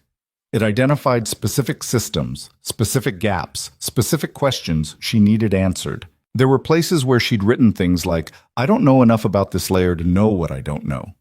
That's what I need you for, which was the most honest thing he'd read in a professional document in years. She'd included a rate. It was more than fair. He almost called her to tell her it was too much, and then he thought about it for a moment and decided that was a conversation they could have in person. He read it twice, made notes in the margin of the legal pad he kept by the table. By the time Lily padded out in her orange fox pajamas and asked if there was cereal, he had 6 questions and 2 suggested modifications and a general sense that the project was real and doable and interesting in the way that good problems are interesting. Not because they're easy, but because you can see the shape of what solving them would look like. You're making a face, Lily said. What kind of face? The thinking one. She climbed into her chair and reached for the cereal box. Is it a good thinking or a bad thinking? Good, I think, he said. Okay. She poured cereal. Is it about Sophia? He looked at her. It's okay, Lily said, with the magnanimous tone of someone granting permission. I think she's smart. She is, he said. Smart people make you think, Lily said, as though this were a conclusion she'd arrived at independently and was now presenting as wisdom. She was 6. She'd probably heard it from a teacher or a book, but she'd filed it somewhere and pulled it out now, and it landed accurately enough that he didn't argue with the source. He called Sophia that afternoon between his 2nd and 3rd delivery. She picked up on the 2nd ring. You read it, she said. Not a question. I have questions. I expected questions. The sound of a door closing on her end. Go ahead. He went through his notes. She answered without defensiveness, which he appreciated. There's a particular kind of person who can hear a question about their work as a question rather than a criticism, and she was that kind of person mostly. Once she pushed back on his suggested modification to the timeline for the 3rd phase, and her reasoning was sound and he said so, and they moved on. The rate you listed, he said. Standard consulting rate for senior infrastructure work. It's high. It's accurate, she said. You can negotiate it down if it makes you more comfortable, but I'd rather pay market rate than have it feel like I'm doing you a favor. This is a professional engagement. He thought about that for a second. Okay, he said. I can live with it. Good. A pause. So you're saying yes, she said. I'm saying yes to phase 1, he said. Systems review and vulnerability mapping. 6 weeks. We evaluate from there. That's fair, she said. When can you start? He looked out the truck window at the street, at the afternoon light going gray at the edges. He thought about his delivery schedule, about the time it would take to restructure his weeks, about the conversation he needed to have with his dispatcher about reduced hours. 2 weeks, he said. I need to sort a few things. 2 weeks, she said. I'll have Eleanor get the contract to you by end of week. Tell Eleanor I'll read it, but I'm not negotiating with her. If I have changes, they go to you. A brief silence. Then, with something underneath the professionalism that she was choosing to let through, You're going to be difficult to work with, aren't you? Probably, he said. Good, she said, and he could hear that she meant it. The 2 weeks he'd asked for were full in the way that weeks are when you're changing the shape of your life in small, practical increments. He talked to his dispatcher, a weathered man named Pete, who'd known Ethan for 3 years and taken the news of reduced hours with a shrug and a comment about not being surprised, which Ethan found ambiguous in a way he decided not to examine. He restructured his schedule so that deliveries ran Tuesday through Thursday evenings and alternating Saturdays, leaving Monday, Wednesday, and Friday for the consulting work. He told Mrs. Okafor about the change, and she said she could cover the additional pickup days for now, and he added a meaningful increase to what he paid her, and she pretended to protest and then stopped pretending. He told Lily last, not because he was avoiding it, but because he wanted to have the whole picture before he explained it. He'd learned with 6-year-olds that vagueness breeds anxiety. Better to explain the whole shape of a thing than half of it. They were at the table doing her homework, a worksheet about animal habitats, which Lily was completing with a level of editorial commentary about the accuracy of the pictures that suggested she had opinions about scientific illustration. "I'm going to be doing some different work," he said, "on some of the days when you're at school." She looked up. "What kind of work?" "Computer work, system stuff. For a company." "Sophia's company?" "Yeah." She looked back at the worksheet, drew a careful line connecting a polar bear to its habitat. "Are you going to have to go away?" "No," he said. "I'll still be here when you get home." "And pickups?" "Mrs. Okafor on the new days, same as now." Lily drew another line. "Fox to forest." "Okay," she said. "That's it? Just okay?" She looked up. "Daddy, I'm 6, not a baby." She returned to her worksheet. "I know you have to work." He looked at his daughter for a moment, at the serious set of her small face, the careful way she held her pencil, the glow-in-the-dark stars she'd asked him to put on the bedroom ceiling because she'd read that some stars were so far away the light took thousands of years to reach you, and she'd wanted to fall asleep thinking about that. She was not a baby. She hadn't been for a while. He was the one who kept treating her like something fragile, and she kept gently, persistently demonstrating that she wasn't. "You're right," he said. "Sorry." "It's fine," she said. "You worry. It's your job." He started at Carter Strategic Advisors on a Monday, 3 weeks after the Friday dinner, the same Monday that the external investigation formally concluded and the investigators delivered their final report to the board. He found this out not from Sophia, but from Eleanor, who sent him a brief email with the subject line. "For your information," and a 3-line summary. Marcus Webb and Paul Greer had been referred to the district attorney's office for prosecution.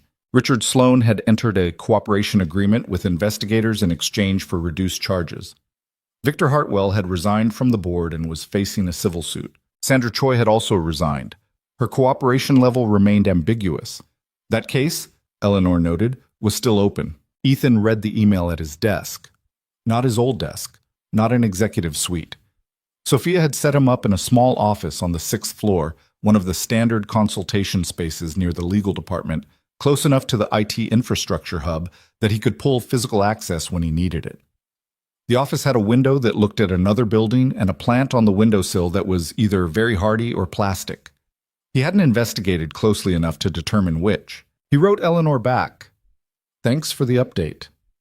Then he opened the system access documentation Sophia's new IT director had sent over and started reading. The new IT director was a woman named Sam Keller. Compact, fast-talking, the kind of person whose competence announced itself not through credentials, but through the quality of the questions she asked.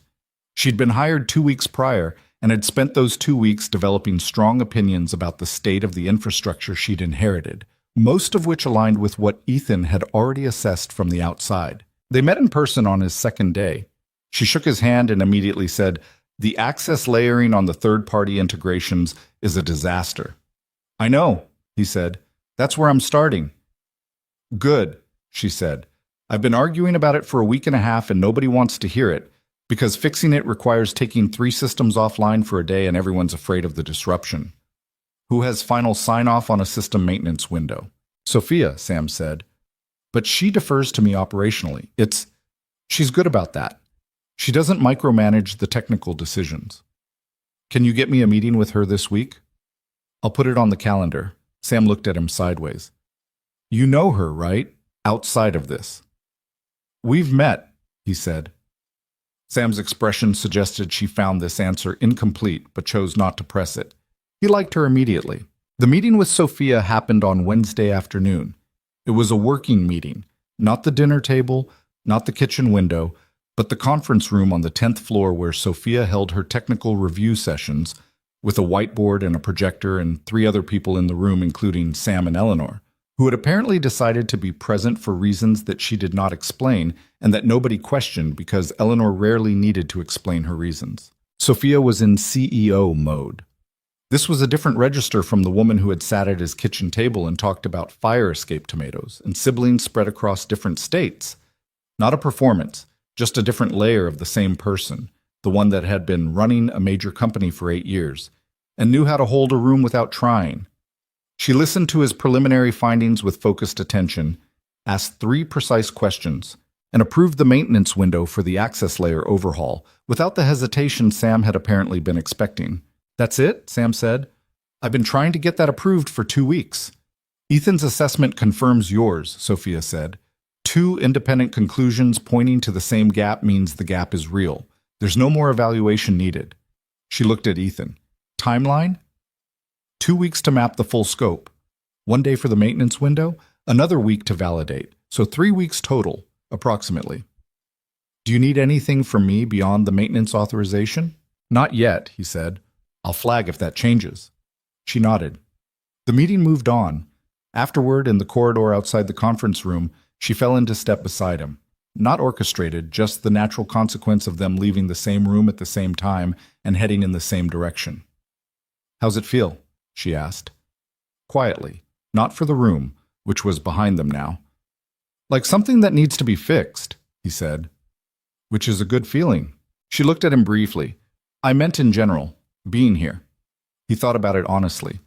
The 6th floor office and the plant of uncertain vitality and Sam Keller's opinions about access layering and the document he'd been reading for 3 hours that morning that described the full shape of a system that had been trusted without being understood. "Like something waking up," he said, "which is a slightly strange feeling." "Good strange or bad strange?" "Ask me in 3 weeks," he said. She almost smiled. "Okay," she said. She turned toward her office. Then over her shoulder, "Lily's bean came up yet?" He stopped. "How do you know about her bean?" "She texted me," Sophia said. He stared. "She doesn't have a phone." "She used yours," Sophia said. "Last Friday, apparently, while you were in the shower. She wanted to tell me the bean had sprouted." A pause. "I texted back. I hope that was okay."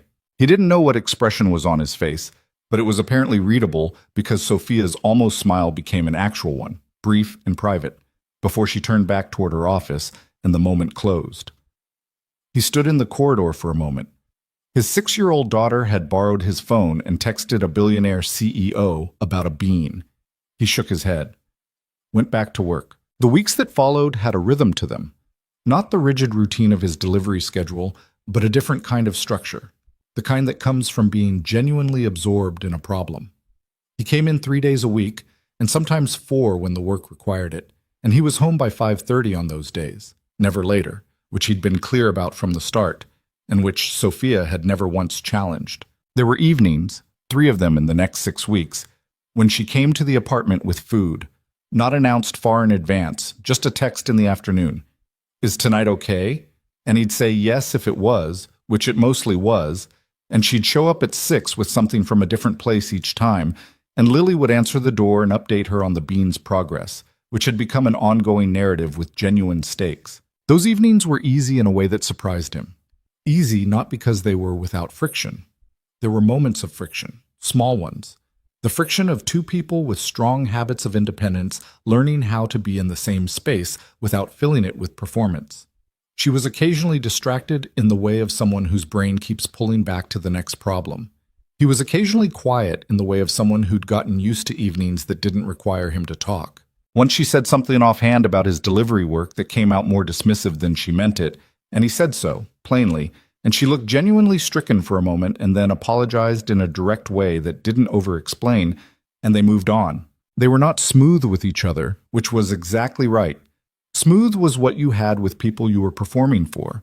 What they had was something that handled being real, which was harder and better. Lily, for her part, had determined that Sophia was acceptable company and was treating her accordingly, which meant including her in conversations about school, occasionally requesting her opinion on puzzle strategy, and once asking her, with complete seriousness, whether she thought dinosaurs had been lonely.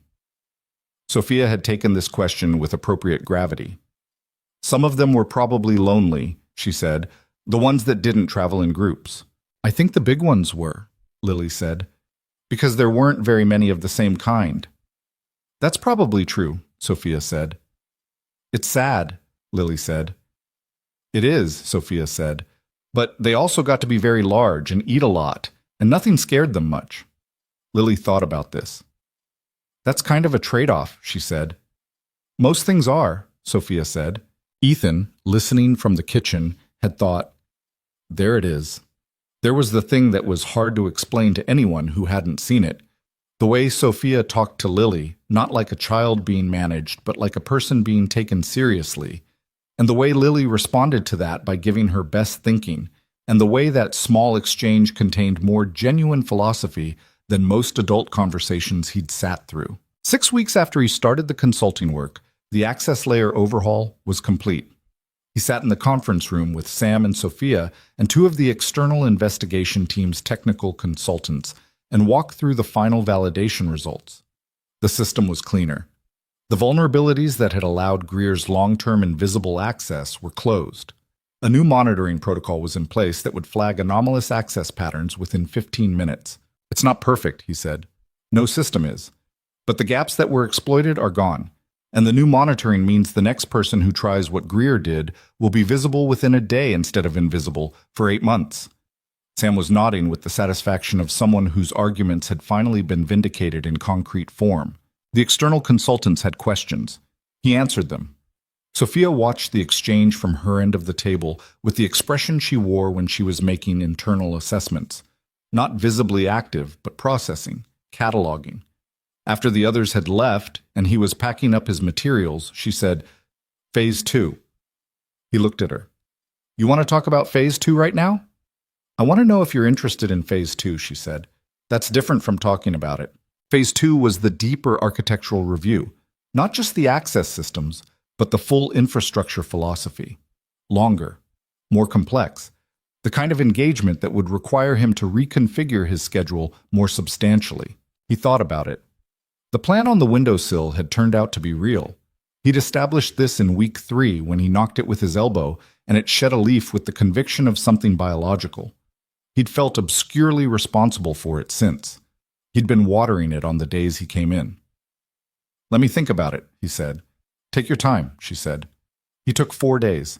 On the 4th day, a Friday, a non-work day, a day that started with Lily's school run and a stop for coffee and a few hours during which he sat in the apartment and read through his Phase 1 notes and thought about what Phase 2 would actually look like in practice. He called her.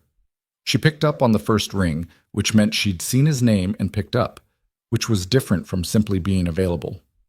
Yes, he said, a pause. Not a surprised one. More the pause of someone receiving confirmation of something they'd already assessed as probable. Okay, she said. We'll talk terms Monday. Yeah, he said, but I want to say something first. Go ahead. He was at the kitchen table. The completed ocean puzzle was on the shelf now. Lily had decided to leave it assembled this time, had even asked him to find the box so they could put it up properly. Outside, the February light was thin but present, doing its honest work on the snow that was finally, grudgingly, starting to recede from the streets. I've been thinking about what you said, he said, months ago, the first dinner, about building something with roots because you'd spent your whole childhood moving. I remember, she said. I spent a long time thinking the roots I had were the whole point, he said. Like the point was the staying still, rather than the thing I was staying still for. He paused. I think I had it a little wrong. She was quiet, listening. The point was Lily, he said. The point was being there for her, being present, not missing things. That hasn't changed, and it's not going to change. But I think I confused protecting that with refusing to let anything grow around it. And those aren't the same thing. The line was quiet for a moment. Ethan, she said. Yeah, I know I can be...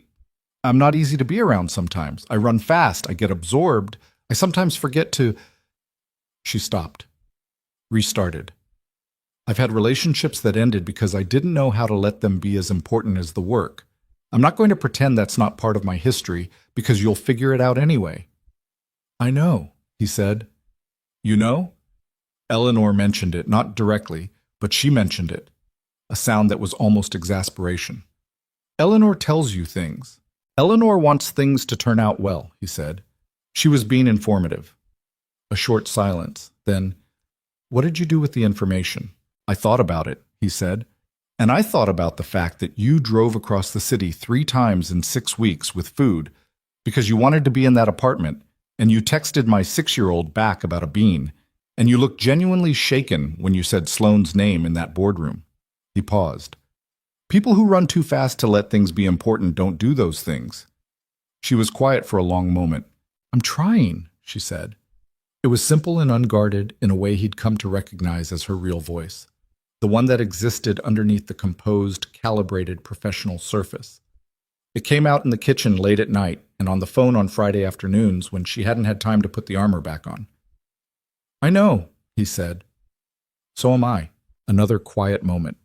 Not empty, full of the particular texture of 2 people standing at the edge of something and acknowledging that they're both standing there.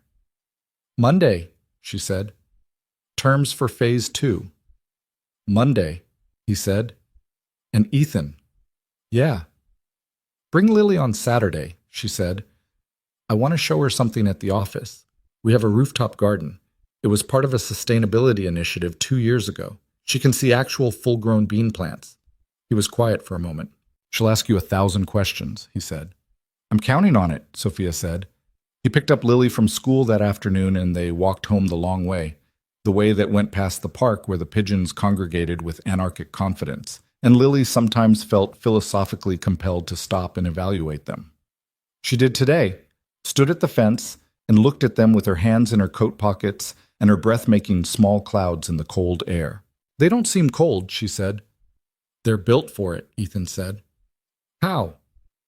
Feathers trap heat, like wearing a lot of coats at once. She considered this. I want feathers, she said. You have a very good coat. It's not the same, she said. Feathers are yours. The coat I can take off. He looked at his daughter. At the way she'd framed that, the distinction between something given to you and something that belonged to you intrinsically, that couldn't be removed. 6 years old, standing in front of pigeons, making a point about security and identity that half the people he'd ever worked with hadn't managed to articulate. You're right, he said. That's different. She looked up at him. Sophia said I can come to her building on Saturday to see the plants. How did you... She texted me, Lily said. I checked your phone when you were making lunch. He exhaled slowly. Lily. You were right there, she said. I wasn't being sneaky. You were a little sneaky. A little, she admitted without apparent remorse. Are we going? He looked down at her, at the face he knew better than any face in the world.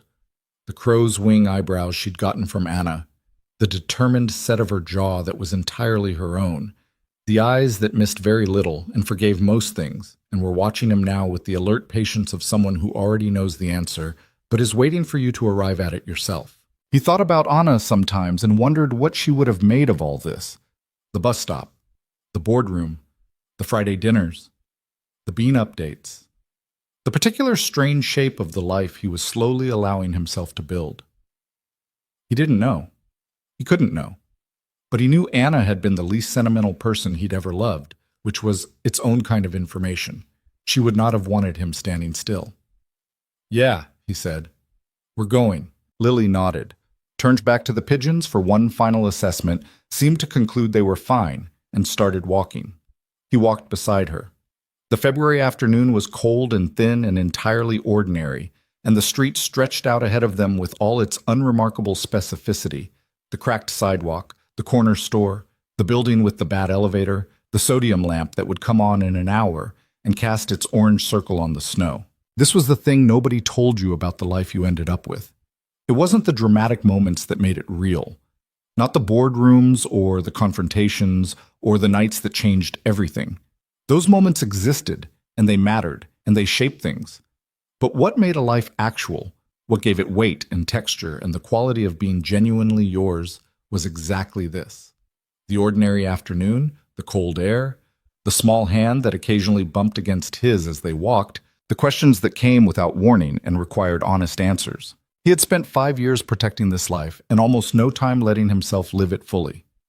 The distinction, he understood now, was the difference between a house kept so carefully preserved that nobody sat on the furniture and a house that was actually a home.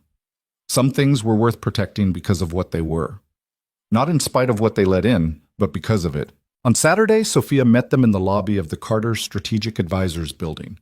She was wearing a sweater instead of a blazer and looked slightly nervous in a way she probably thought she was hiding but wasn't. A small, human thing that Ethan noticed and found more reassuring than any amount of composure would have been. Lily walked up to her and said, "I looked up rooftop gardens. They can have bees." "We do have bees," Sophia said. "2 hives." Lily stopped, looked up at her with an expression of complete and serious delight. "Real bees?" she said. "Real bees," Sophia said. "In a building?" "On the roof of a building." Lily turned to Ethan. "Daddy, there are bees on the roof." "I heard," he said. "Can I see them?" "That's why we're here," Sophia said and held out her hand. Lily took it without hesitation, with the uncomplicated confidence of a child who has decided she trusts someone. And the 3 of them crossed the lobby toward the elevator, and the Saturday morning light came through the glass doors behind them and fell across the floor in long, ordinary rectangles. And the city went about its business outside, and none of it was remarkable at all, which was exactly what made it everything. There are people who will tell you that life turns on the big moments, the decisions made under pressure, the confrontations, the nights that rewrite the rules. And those people aren't wrong. Some things do turn on those moments. A bus stop in a snowstorm at 1 a.m., a delivery truck that could have kept driving and didn't, a door in a server system that most people didn't know existed. But what Ethan Callaway had learned slowly and imperfectly and not without cost was that the turning is only the beginning. The real work is what you build after you turn. The daily, unspectacular, imperfect work of showing up for the person in front of you, for the small human who is watching you figure out what kind of man to be, for yourself, on the days when yourself is the hardest person to show up for. He had built one life from the ruins of grief and learned to call it enough. Now he was learning something harder, that enough was not a ceiling. That choosing family over status was not the same as choosing smallness. That roots and growth were not opposites. That the deepest roots were the ones that let the thing above them actually reach. Sophia Carter had built an empire and nearly lost it to people who understood power but not loyalty. What she was learning, slowly, in Friday evening apartments and Saturday morning lobbies and text messages about beans, was that the structures worth building were not the ones that kept people out, but the ones that gave people somewhere to stay. They were both, in their different ways, learning the same thing. The elevator opened on the rooftop level. Lily stepped out first the way she always moved through new spaces, with the complete physical commitment of someone who has decided that the world is mostly interesting and mostly safe, which was a gift he'd tried to give her and which she had exceeded his hopes for. The rooftop garden was larger than he'd expected. Raised beds along the perimeter, bare but for the remnants of fall planting and the early suggestions of whatever was coming up now in the February cold. A glassed-in section housing the year-round plantings, and there, in the corner, 2 wooden hive boxes painted white, dormant in the winter but present, solid, built to last the cold and open in the spring. Lily stood at the edge of one of the raised beds and looked at the whole space with the considering expression she reserved for things that required proper evaluation before enthusiasm. Then she turned around and looked at Sophia. "You built this?" she asked. "The company built it," Sophia said. "But yes, I wanted it." "Why?" Sophia looked at the beds, at the hive boxes, at the glass-in section where green things were growing in the middle of winter. "Because everything I built before was inside," she said. "I wanted something that needed the sky." Lily thought about this. Then she nodded, with the gravity of someone who finds this answer satisfactory. She turned back to the garden and started examining things closely, moving along the beds with the focused attention she gave to anything that deserved it. Ethan stood beside Sophia. The city spread out around them on all sides, the February sky pale and wide above it, the buildings going in every direction, the streets below carrying their ordinary Saturday traffic. From up here, the scale of it was different. Not overwhelming, just clear, the way things look when you're high enough to see the whole shape. "She's something," Sophia said quietly. not performing it, just saying it. Yeah, he said. She is. A pause. Ethan, she said. Yeah. She didn't say anything for a moment, just looked at the garden, at the hive boxes in the corner, at his daughter carefully examining a dormant raised bed with the full weight of her attention. Thank you, she said, for the night at the bus stop, for all of it, for... She paused, tried again. For not just driving past. He was quiet for a moment. You would have figured it out, he said. Eventually. Maybe, she said, but not like this. He didn't argue with that. Some things were true enough that arguing with them was just noise. Down on the street, 30 floors below, the city went on doing what cities do.